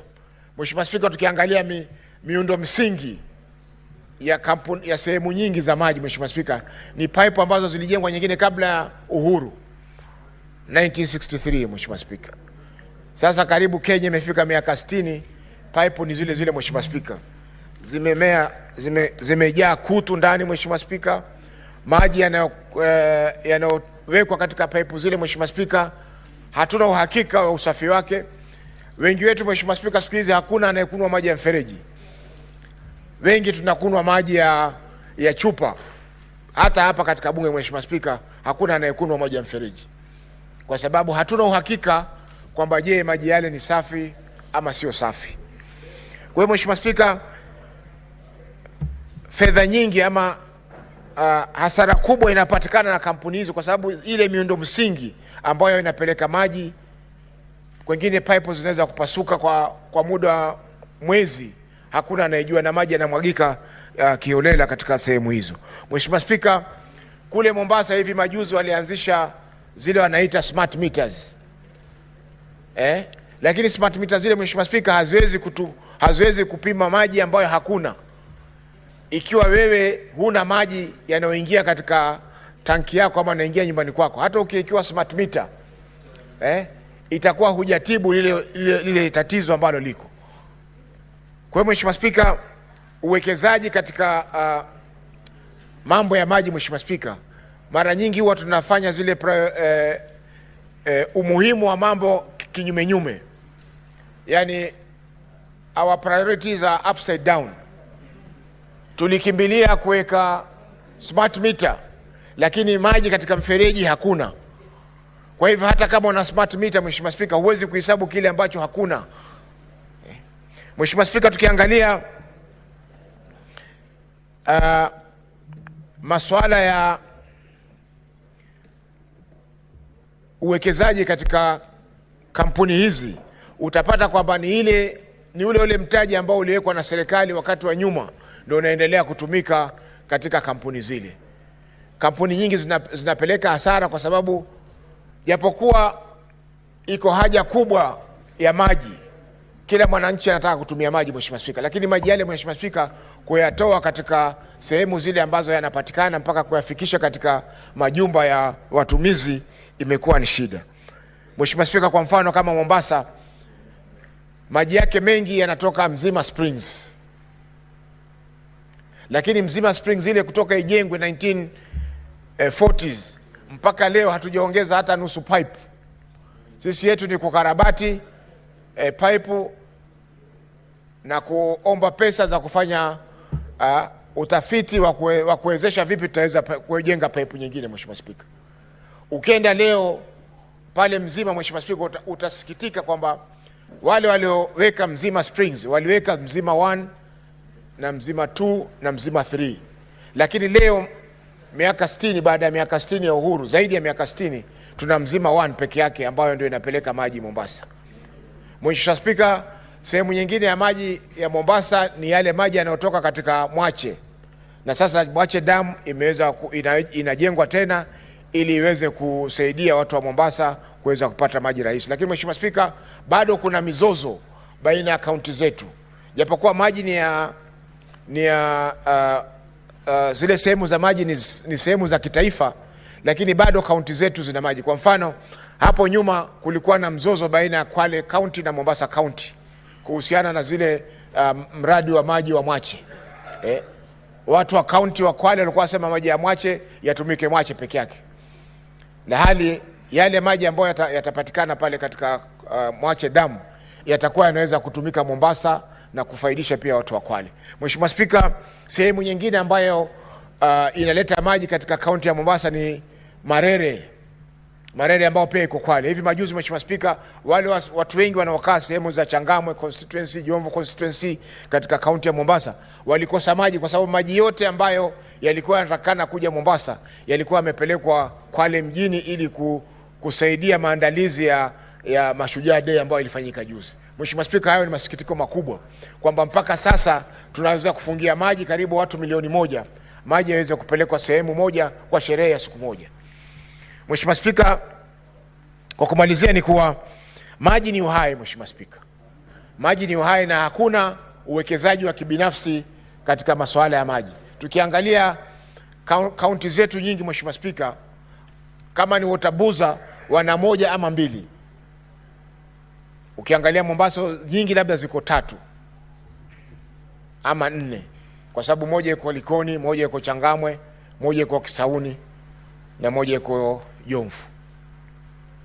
Hii Mheshimiwa Spika, kama ingekuwa kaunti zetu zinaekeza katika masuala ya maji, ingekuwa wananchi wanapata maji ya rahisi, maji ambayo yana uhakika kwa sababu ni masafi, na vile vile pia zile kampuni za maji zitaweza kupata fedha za kukimu mahitaji yao. Lakini Mheshimiwa Spika, ukiangalia kila mwaka balance sheet ama hisabu za fedha za kampuni hizi, wanaendelea kupata hasara na kupata hasara na kupata hasara. Hivyo basi inabidi wananchi warudi tena kuingia mifukoni mwao ili kufadhili kampuni hizi, kwa sababu kampuni zenyewe hazina njia ya kuweza kupata fedha za kuwawezesha kukua.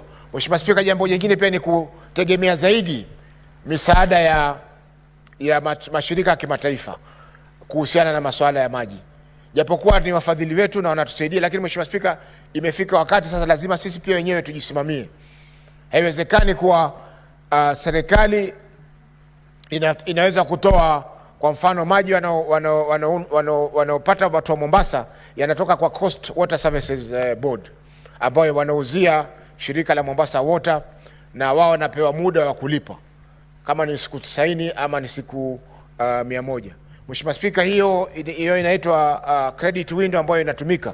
Mheshimiwa Spika, pia haisaidii kwa sababu utapata pia kwamba hufikia wakati maji yakafungwa, watu wakapigizana kelele, wakakimbizana, ndio maji yafunguliwe wananchi waweze kupata maji. Kwa hiyo Mheshimiwa Spika, ni lazima kamati mbali na kuleta ripoti hii Mheshimiwa Spika, iangalie kwa ndani zaidi ni vipi ambavyo tutaweza kuzitoa hizi kampuni zijinasue na lindi hili la ukiritimba ambao unasababisha wananchi wakose maji na vile vile pia kampuni zisikue. Mheshimiwa Spika, kwa kumalizia pia haya mashirika ya kiserikali ambayo yako katika hizi sehemu zetu, kwa mfano Coast Water Services Board, kule kwengine iko Tana Athi, kule kwengine sio iko Lake Basin. Mheshimiwa Spika, kaunti zetu pia atakana zipawe hisa katika mashirika haya. Isiwe ni shirika la serikali kuu wana supply maji. Ukiangalia kama wale wakurugenzi ama madirekta wale wanachaguliwa watu ambao hawana uzoefu katika maeneo yale. Hivyo basi inakuwa ni vigumu kuweza kuleta mawazo ama kuleta fikra ambazo zitaweza kusaidia kurekebisha zile kampuni zilizoko vile. Kwa mfano, Mheshimiwa Spika, shirika la Coast Water Services Board, serikali inaweza kuwa na share moja, Kwale ina share moja, Mombasa, Kilifi, Tana River na Lamu, kila moja ipewe share moja, ili wao pia wawe wana uwezo wa kueleza ama kusikiliza masuala yao katika mashirika hayo. Kwa hiyo mengi, Mheshimiwa Spika, naunga mkono ripoti hii na naipongeza kamati hii kwa kazi nzuri inayofanya ikiongozwa na kiongozi wetu Ososi ambaye pia ni naibu kinara wa chama chetu cha ODM. Asante Mheshimiwa Spika. Senator Wahome wa Matinga. Thank you very much, Mr. Speaker, sir. I also like to support the report by just chaired by the chair by Senator Ososi. Mr. Speaker, sir, the issue of water litigation, the issue of water service provider has been longly handled for a very long time. Mr. Speaker, sir, indeed, senators oppose and are determined to protect devolution.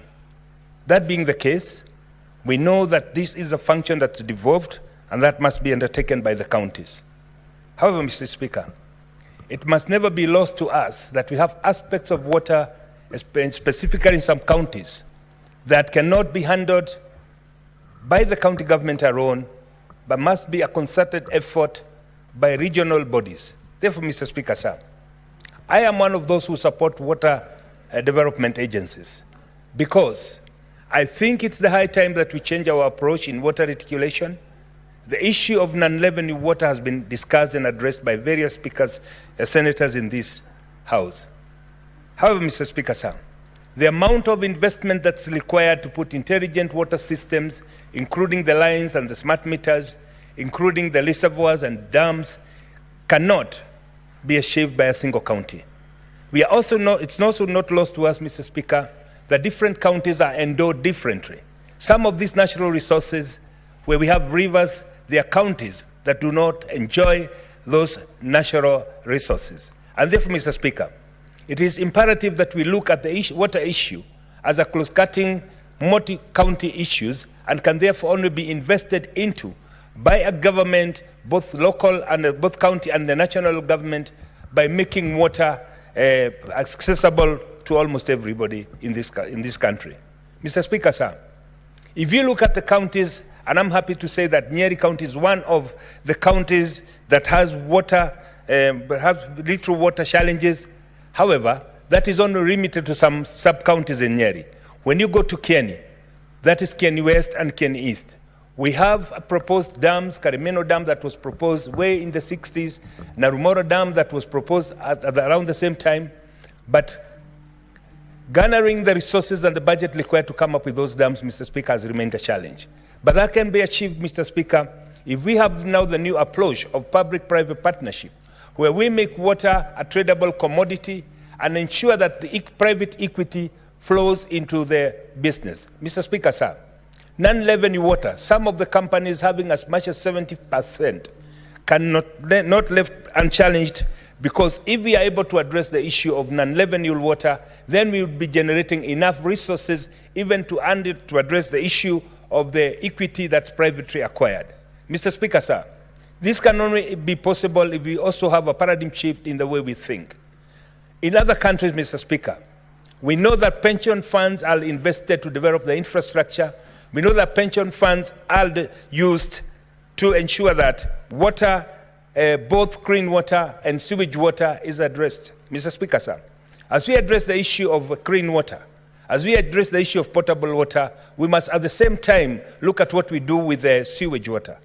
Mr. Speaker, in many counties, Nyeri County included, most of the areas do not have a functional sewage system. That means that most of the water that is used finds its way back into the rivers again.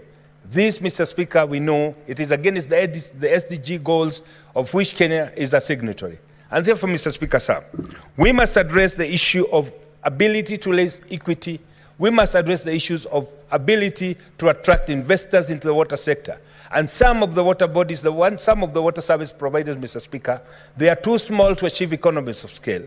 Sitting in the water committee, Mr. Speaker, we had a recommendation that we must look at what the size of a water company is for it to be able to achieve economies of scale. As much as we talk about the issues of governance, Mr. Speaker, it is also imperative that we also look at how big it is. We know for you to be able to achieve a certain magnitude of investment, you must also have a certain number of consumers. Therefore, Mr. Speaker, as much as we talk about this being a devolved function, it is also important we try to look at a new approach of having regional bodies that where counties can merge and have a water service provider that can be able to achieve economies of scale. Having said that, Mr. Speaker, it is also important to look at the way the boards of management in water bodies are formed. Most of these, Mr. Speaker, are people who are appointed politically because they are politically correct. We know that most water development agencies, most water service providers, they've become den of corruption because people who are elected as chairs, they go there to try and regain what they lost in politics. Mr. Speaker, moving forward, we must look at the issue of governance. We must look at the issue of accountability. We must look at the issue of transparency. But as we look at that, we must also look at the issue of being able to generate private equity to invest in the infrastructure so that we can reduce the non-revenue water, but at the same time also employing smart meters so that we know that the bulk water that has been generated can be dispatched and it is also consumed. That must happen for the clean water as well as also sewage water. Mr. Speaker, sir, we know that one of the biggest challenges, especially in the county of Nairobi, is having sewage flowing into the river. Mr. Speaker, sir, that can only be addressed if we account for every drop entering into the household and trying to address the same, but that it must also be treated so that what we discharge back into the rivers does not pollute our environment. Mr. Speaker, sir, the issue of water in some counties has become quite a disadvantage because of their geographical location. But we know, Mr. Speaker, sir, by embracing the light technology, by embracing water harvesting technology, and as also water usage services, we can be able to ensure that most of the water that we take into our houses is intelligently used. I do remember, Mr. Speaker, sir, one of the motions that I tabled when I came to this House was application of intelligent water usage in buildings. Mr. Speaker, sir, as we do with the movement sensors that charts the light on and off depending on whether the room is occupied, we can also have taps. We can also have water reticulation system that is intelligent so that you do not have somebody using one bucket of water to brush their teeth where they can also use just a quarter of an acre grass. Mr. Speaker, sir, this can only be achieved if we come up with the right legal framework, if we have a holistic approach that does not look at water as an isolated county issue, but rather as a national approach whereby we would have the law. And that is why I am one of those who support the bill that addresses the issue of bulk water. Why, Mr. Speaker, sir? We know in most countries, in Western countries, water, because it's a tradable commodity, it is able to attract investors, and therefore, even the management of the reticulation itself, because this is an asset that must be able to amortize itself, it is managed in a more prudent way. This can also be achieved, Mr. Speaker, if we take the same approach. The Northland Collector Tunnel has been named here several, Mr. Speaker. We know if we had put that private equity into that by now, we could have realized the project. By now, we would be selling the commodity. And at the end of the day, the goal of having cheap, clean, and affordable water will be achieved. Mr. Speaker, as I conclude, I would want to commend Nyeri County because we've been performing very well. It is one of the counties where we have the least non-revenue water. But having said that, Mr. Speaker, it is also not lost to me that we still do not have reticulation infrastructure that reaches all the household. At about 70%, Mr. Speaker, sir, we still have another 30% to go, and this can be achieved if one will renew our infrastructure. And to do that, I think it's the high time that we come up with a legislative framework that will allow the water bodies to be able to access private equity from the banks by making water a tradable commodity. Mr. Speaker, sir, I want to take this opportunity to thank the committee for having come up with this report, and I think for the senators, it is a challenge that, yes, we must look at the water service providers. We must put a keen eye on that because that is one of the low-hanging fruits, something that we can be able to realize quick gains and by so doing also help our legislators, our people. Thank you, Mr. Speaker. I support. Senator Daniel Manzo.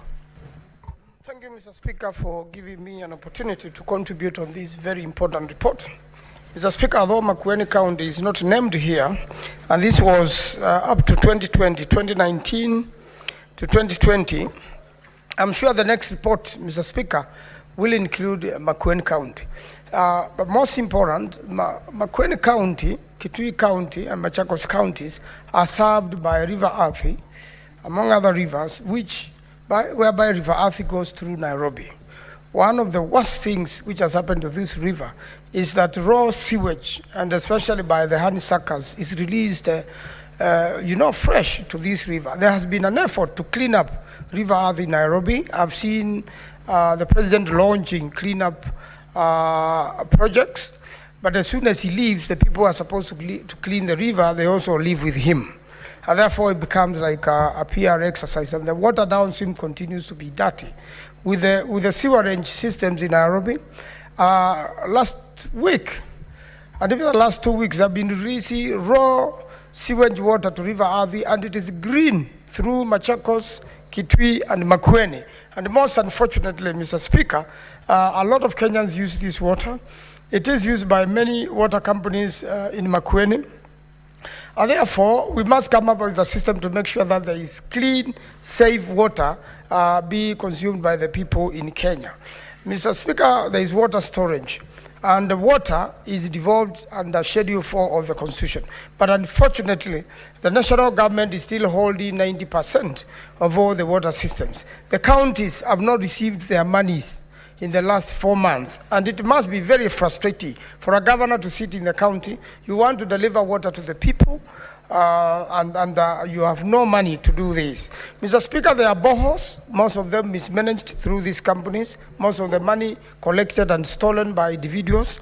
In Makueni, out of the water companies from the last report, only the Kibwezi one, which is somewhere on Mombasa Road near Kibwezi town, seems to have performed better.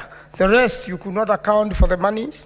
You could not account for so many things, and yet a lot of money has been put into these water companies. So what do we need to do, Mr. Speaker? The country needs water. I started hearing it from the Moi era in 1986, when I was in primary school, that every home is going to have clean water. Up to today, water is still far away from most homesteads in Kenya. Piped water is still not available to every homestead in Kenya. And yet, Mr. Speaker, is a very cheap way. It's the easiest thing to do if the government seriously invested in water first. You rather even stop all the other projects. Deal with water first. Get water to the people. And then next, go do the roads to the people. Probably by doing that way, then it will become much better. You will improve in irrigation, you will improve in agriculture, you will have enough food for the people, and then do the roads so that the same can be transported to marketing places. Otherwise, Mr. Speaker, although there are good policies, they have not been implemented. The people of Kenya have waited patiently for clean water into their homesteads. It has not happened, and it does not seem to be in sight soon. Thwaka Dam, which has been talked about by quite a number of contributors here, is 94% done, but now stalled for the last 2 years. I am pushing the government. I was there recently. It is very expensive to delay a water project because the contractors are on site and they are charging the country. And it is not the only one. There were quite a number of them, the Mwacha Dam, the Northern Collector, and all of them, Mr. Speaker, seem to have stalled. So when will we give Kenyans water in their homesteads? All these dams, the Thwaka Dam was supposed to give water to Kitui, Machakos, and Makueni, even water for irrigation. When will this happen? And this is fertile land where farmers can grow a lot of food and can become the food basket of Kenya, and then can even sell abroad, because agriculture and agribusiness are one of the biggest businesses Kenyans can invest in, and every household has a meal every day and has some extra money to send children to school. Mr. Speaker, this matter of water must be taken very seriously by this House and by the government. We must have a proper law. We must actuate and make actual the delivery of water services to the people. We must make sure that the pending projects are completed. I am wondering why the Treasury is frustrating the Ministry of Water so much. why the treasury is frustrating the counties so much. Why can't monies going to the counties be given priority so that the governors can prioritize on water? When you look at the no-trash water, which the Center for Narok was talking about, it comes from somewhere Mount Kilimanjaro. For many years, it went to water flowers of individuals. And then the moment it was supplied to the communities around Kajiado and Makueni, then it became another big problem. And corruption, serious corruption, have riddled these water companies. There are as many corrupt officials as you can get. There is no capacity even to try them. ESCC does not seem to have a capacity to deal with this. And even the police does not seem to have capacity to deal with the corruption in water services company. It is a high time Kenyans became responsible where they work, where they deal with water, so that there's no stealing. And the money is collected. I want to finish on this. The money is collected. If you can have a system, like an M-Pesa system, pay bill system, then all these monies will be collected into one place and the account can be seen and can be accounted for, and the counties can make sure it is accountable. We need to invest in that so that we have enough monies to continue investing in water. And I really want to urge that let Treasury release monies related to Twake, release monies to the counties, and let's give people clean water in the country so that we can have a healthy nation, and we can use it to do agriculture, and we can use it to grow the nation. I thank you, Mr. Speaker. Senator Abbas Sheikh Mohammed.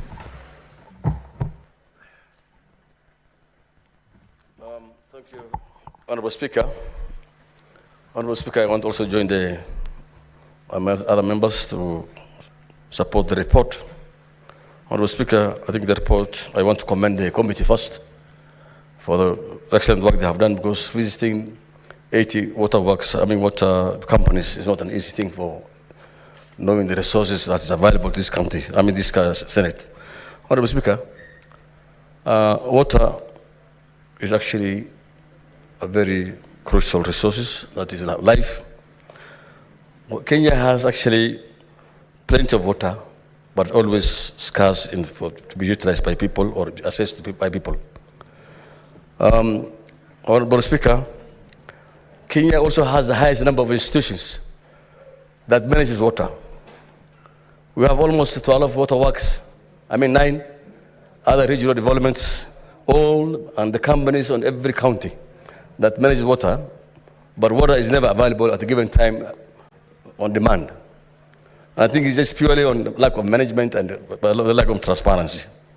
Honorable Speaker, the water companies in the counties are actually almost not functional, most of them, especially my county, Wajir Wasco is actually getting resources from World Bank, is getting money from the counties, but of course, the counties are not even, the water company is not even able to pay itself for some times now, and even up to 200 staff were laid off, and to date, they have not been paid their dues for almost 5 months they worked, and any other gratitude. However, until some of them went to court, and it's only this week some payment has been done. About 7 of them have been paid for 4 months, and the rest have not bdire paid. And that much the county is actually, the Wajir Wasco is actually they're in need of money. Still, the money is available from the World Bank. It is there, the council also supporting, but because it's not well managed, that resources are not well managed, and at the same time, one other thing is the county, the company is actually experiencing issues to do with resource generation. Wajir doesn't have a pumped water source. There's no rivers, it's landlocked. It depends. It depends on boreholes, the groundwater. We have about currently 600 boreholes. And these boreholes have been managed by communities in different parts of the county. Boreholes have been run by community committees. It has now become a cash cow for the communities. Instead of paying money now to the Wajir Wasco, the communities are not ready to give back the boreholes to be managed by the counties. Honorable Speaker, I think the most important thing now is that my committee, the Committee of Devolution now, water is actually a devolved function. But the problem is that of the 9 water agencies and many regional, I think there are about 4, like Victoria, Tana water, and the coast water, all these guys don't want to release these institutions back to the counties. I think the high time that this House must be able to support the counties so that at least these functions can go back to, be taken back to the counties. One other thing is, Honorable Speaker, most of these companies are non-entities actually. Most of them are not even registered. Some of them, they don't have legal status, and they cannot be operating officially, legally. And the way it is being run, even appointments are done by the governors. The boards have been appointed by the governors, and actually most of these companies are supposed to be independent from the county management. So the county executive body is still micromanaging it, and they do all the appointments, and therefore that is, I think, the causes as to why the companies are not functioning well. One other thing is, Honorable Speaker, the money been received from donors are not being actually audited. And I think that's why the CP guys need to go at least in depth on auditing the Auditor General to audit these companies. So at least we can be able to know how they manage their resources. Most of them don't even have their own generated own source funds. The money is not actually even accounted for. So it's the high time that, because the World Bank or the counties cannot be able to manage the water companies for the people of the respective counties. So we need these companies to be at least viable, be able to generate their own resources, so that at least they can be able to sustain themselves. Otherwise, as it is, I think they will not go far, and most of them will be closed down.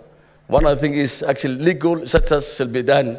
These companies must be registered, and must have shareholders, so at least they will be able to generate their own funds. Because a limited company cannot be having its own, be depending on resources from the counties and the World Bank and all these other NGOs and other donors. One other thing, Honorable Speaker, I think there's also duplication of works. The company is working there. The company is supposed to take over water resources and water management. We have also the Department of Water in the same counties who are also equally doing the same businesses. So I think we need to have, to divide the responsibility for these two institutions, and then these other companies, these other regional water works and water agencies should be revolved eventually. And this is actually what we are now doing. We are meeting with all the stakeholders, I think in the course of the next month, so that we will be able to devolve these functions back to the counties. Thank you so much, Mr. Speaker. Senator Beatrice Ogola.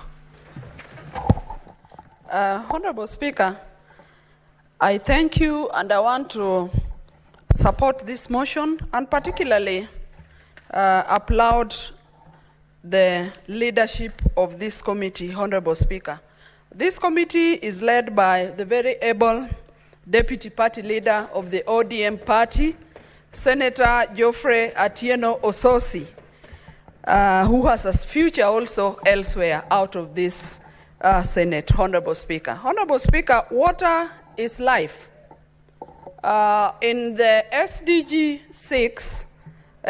6 talks about clean water and sanitation, deal with the rehabilitation of the distribution lines of our water system. Honorable Speaker, along the aging infrastructure, we also have corrupt practices within these jurisdictions. Honorable Speaker, there's the mention of illegal connections. And Honorable Speaker, when you reflect at all our urban centers, you often see the thriving business of water tankers.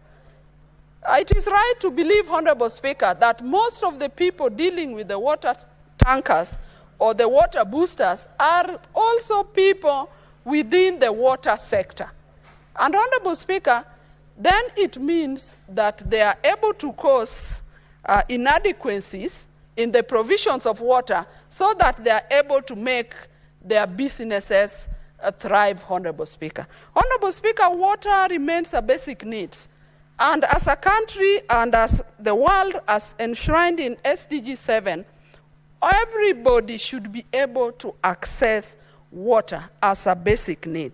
Honorable Speaker, the report also mentions the high operating costs, and Honorable Speaker, this is a setback to the realization of a water supply in most of our companies. Honorable Speaker, most of the companies and the municipalities as we have still rely on electricity as a source of power. And a number of the companies are not able to pay their electricity bills. And so you have a lot of interruptions in the provisions of water in our municipality. Honorable Speaker, there's also a mention of governance. Honorable Speaker, in most of the companies, this is a menace that in providing water, this system, these provisions must be managed by competent people that are appointed, Honorable Speaker. We urge our governors that oversee these companies that go ahead and appoint people who can actually manage these water companies. The water companies must not only be limited to employment bureaus in our municipality. Honorable Speaker, I must also mention that our county bosses or the managers of the counties must also work on physical planning of the towns, because the physical plans enable the water system to be realigned to the urban centers. And lastly, Honorable Speaker, I also want to mention that water provision must not only be limited to the urban space, that everybody in this republic deserve the provision of water. So our counties, as they focus on water provision in urban centers, we must also enhance access to water in our rural areas. Honorable Speaker, in my own sub-county headquarters, that is Ndiwa Town, as we talk, we have no water. And yet, the Lake Victoria South Water Services had invested in a borehole in Ndiwa Town that is capable of serving the whole town and the environs, that is not limited to 1 or 2 wards in that sub-county. But what is happening, Honorable Speaker? The borehole is available, water is available, but distribution, all the lines are destroyed, Honorable Speaker. And Honorable Speaker, I've raised this with the Water Ministry and the Water Secretary, but all have been told is that the county government of Homa Bay should look at the rehabilitation of this distribution line. And I call upon our county government of Homa Bay, look at the rehabilitation of the distribution line of the main water supply of Ndiwa Town so that the people of Ndiwa can be served. Honorable Speaker, we know that water plays a role. Water is related to health, as I've said, to food, and even to security. Honorable Speaker, in this country, we've had situations where we have floods when there rains. And yet we see that our government is not able to harvest this water in time so that it can solve the scarcity of water at times of drought. So rightly, we walk from drought, and then we run into drought. And we see how drought is related to lack of food and security. Honorable Speaker, I live and I support this motion. I want to urge Kenyans that Kenyans, let us go for courses that will serve the water sector. The water sector is able to give a solution to the unemployment situation we have in this country. Honorable Speaker, this country will lack adequate plumbers, we lack adequate water engineers, and this can be solved by our people, our Form 4s that leave school, going for artisan courses, going to the Kewi school. The Kewi school is sufficient enough to train skilled manpower for this sector. Honorable Speaker, I support. Thank you, Senator William Kisang. Thank you, Honorable Speaker. Honorable Speaker, I also arise to support this motion and also admit that I'm also a member of this particular committee and thank the last Senate, 2017-2022, Honorable Speaker, because in its own wisdom, they saw the need to split the oversight committees into two. Otherwise, the special funds and the water companies, Honorable Speaker, would not have been audited by this particular House, Honorable Speaker. And I want to thank also my chair, who is the deputy party leader of ODM. I know is really leading the committee very well. And I have also told him 2027 is likely to come and face us, so he needs to do a good job.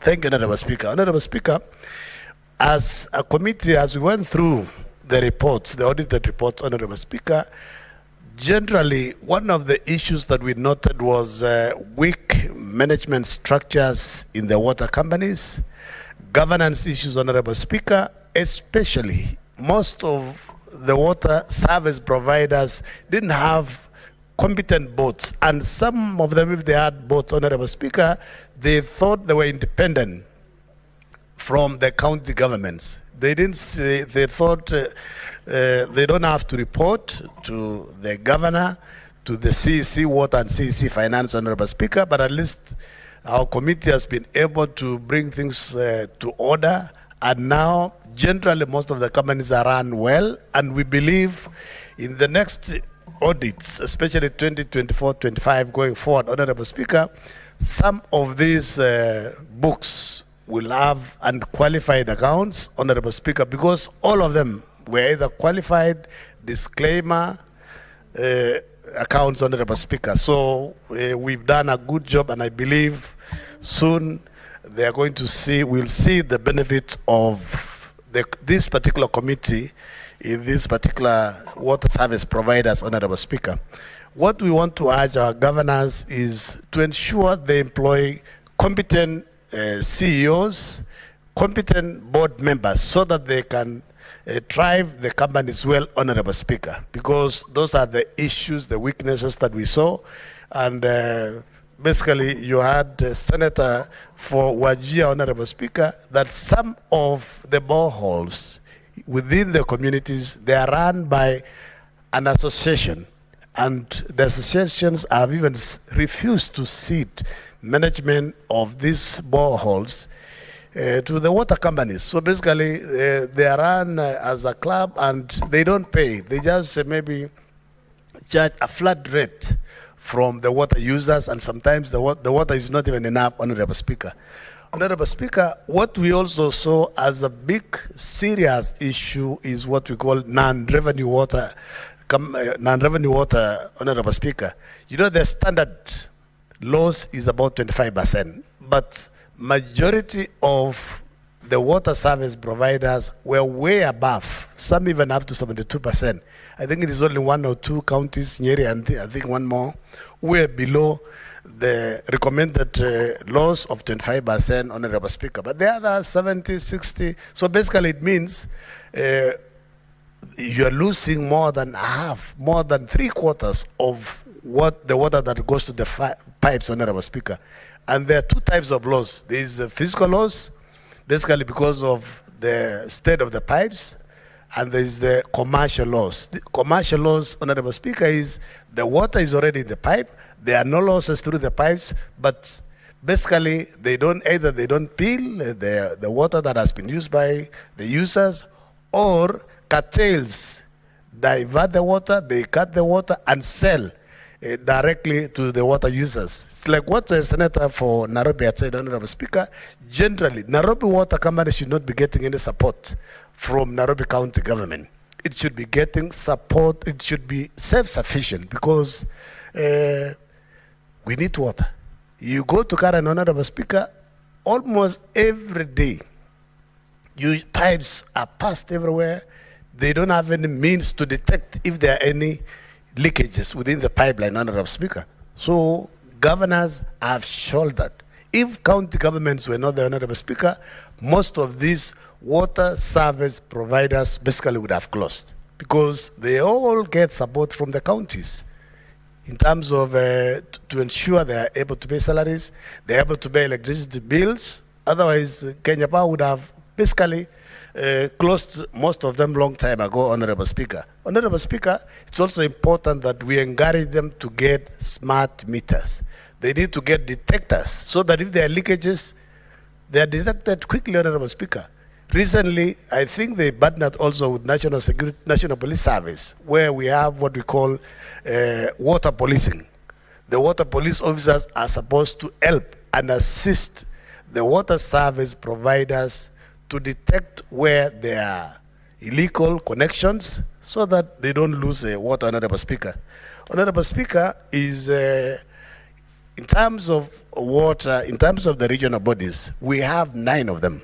But imagine, Honorable Speaker, some of these water regional agencies take loans on behalf of water service providers, and the water service providers don't know. They just find themselves, there's a loan here, they were not involved, they didn't negotiate, a visibility study of the water projects were not done through them, so they just see loans and people are coming to the regions that there is a project that is coming up.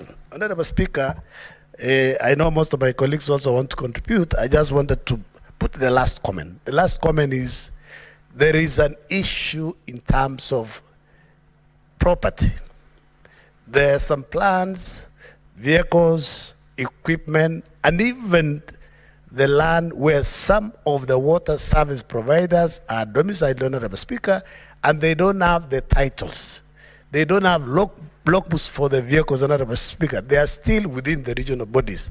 And we have given intergovernmental agency, we have given the counties, the governors, and regional bodies, Honorable Speaker, to ensure within a certain period of time, the assets that belong to the water service providers should be handed over to them so that it improves their balance sheet, Honorable Speaker. Honorable Speaker, I know in areas like Elgeyo-Marakwet County, it's a young county. Basically, we have a few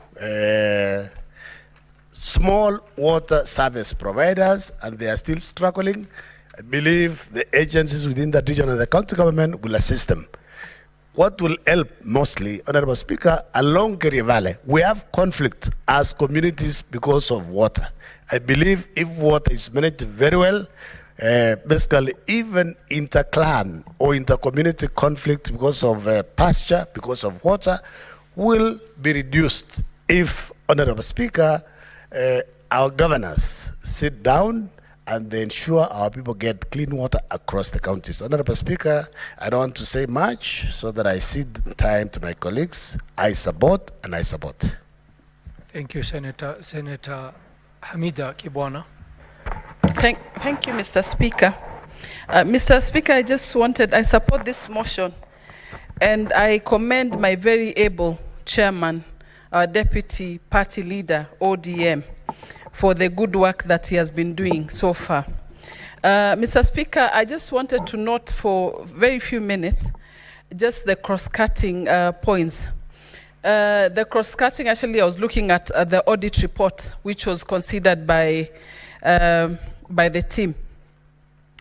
The companies, the water companies, Mr. Speaker, have taken loans, some of them, due to develop infrastructure for big dams.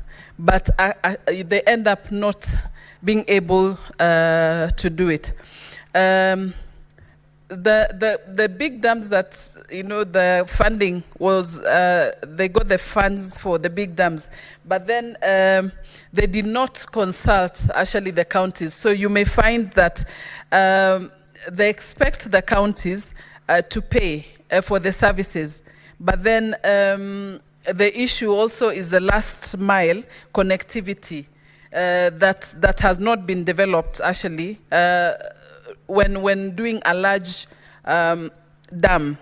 Now, a large dam without last mile connectivity, Mr. Speaker, does not work, I think, very well. And then the counties are expected to pay off. Mr. Speaker, when assets are developed with the water companies, they retain the assets, but do not transfer liabilities, but transfer liabilities to the county. So you find counties are overwhelmed with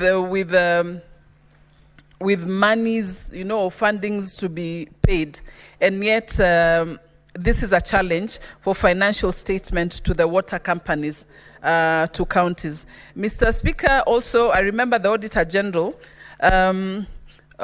was able to see the liabilities but no corresponding assets to the water companies. Mr. Speaker, this becomes a big issue and a problem to the water companies to give a fair, correct view of the financial position. Each time we are always, you know, we are always having issues with the water companies that they cannot account for the financial position. And to some extent, it's an indication that the national government is not ready, Mr. Speaker, to take care of those functions. The other challenge, Mr. Speaker, is that the counties do not have the co-ownership, actually, arrangements between the water companies, the water companies and the national, at the national level and the county level. That one is also an issue. Mr. Speaker, the non-revenue has also been mentioned, the non-revenue water. It is, Mr. Speaker, a thorn in the flesh. They blame the old piping system, breakages, illegal connections, you know, many other issues. But I think water companies need to invest on this one. And they do need to invest in new technologies to detect leakages, like the upgrading the pipes and also the smart meters, Mr. Speaker. We need to embrace the smart meters to tackle the commercial losses through the interfering of the meters. We always have people reconnecting and doing all sorts of issues. And that's why actually the counties go at a loss. There's some counties, Mr. Speaker, are related, they have multiple water companies. For example, Machakos have 6 or 7 companies, water companies. Kiambu, you recall, it has about 8 water companies. That is a challenge, Mr. Speaker, because most of the water companies are not economical viable.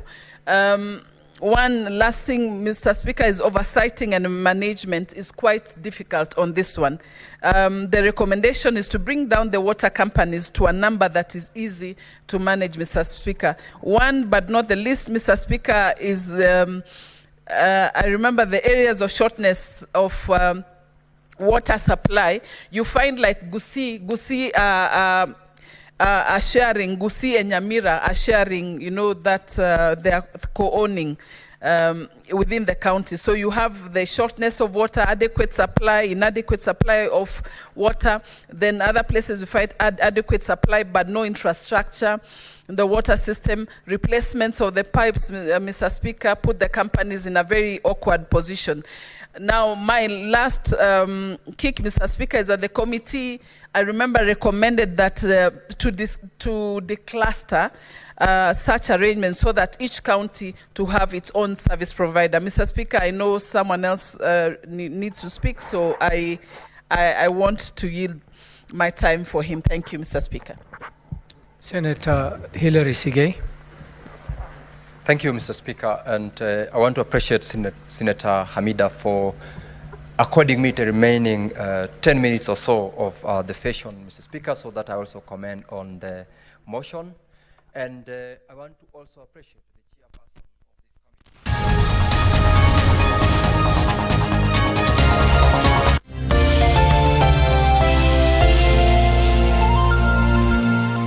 Welcome to the Kenya Deposit Insurance Corporation, or KDIC, a state corporation established under the KDI Act cap 487C.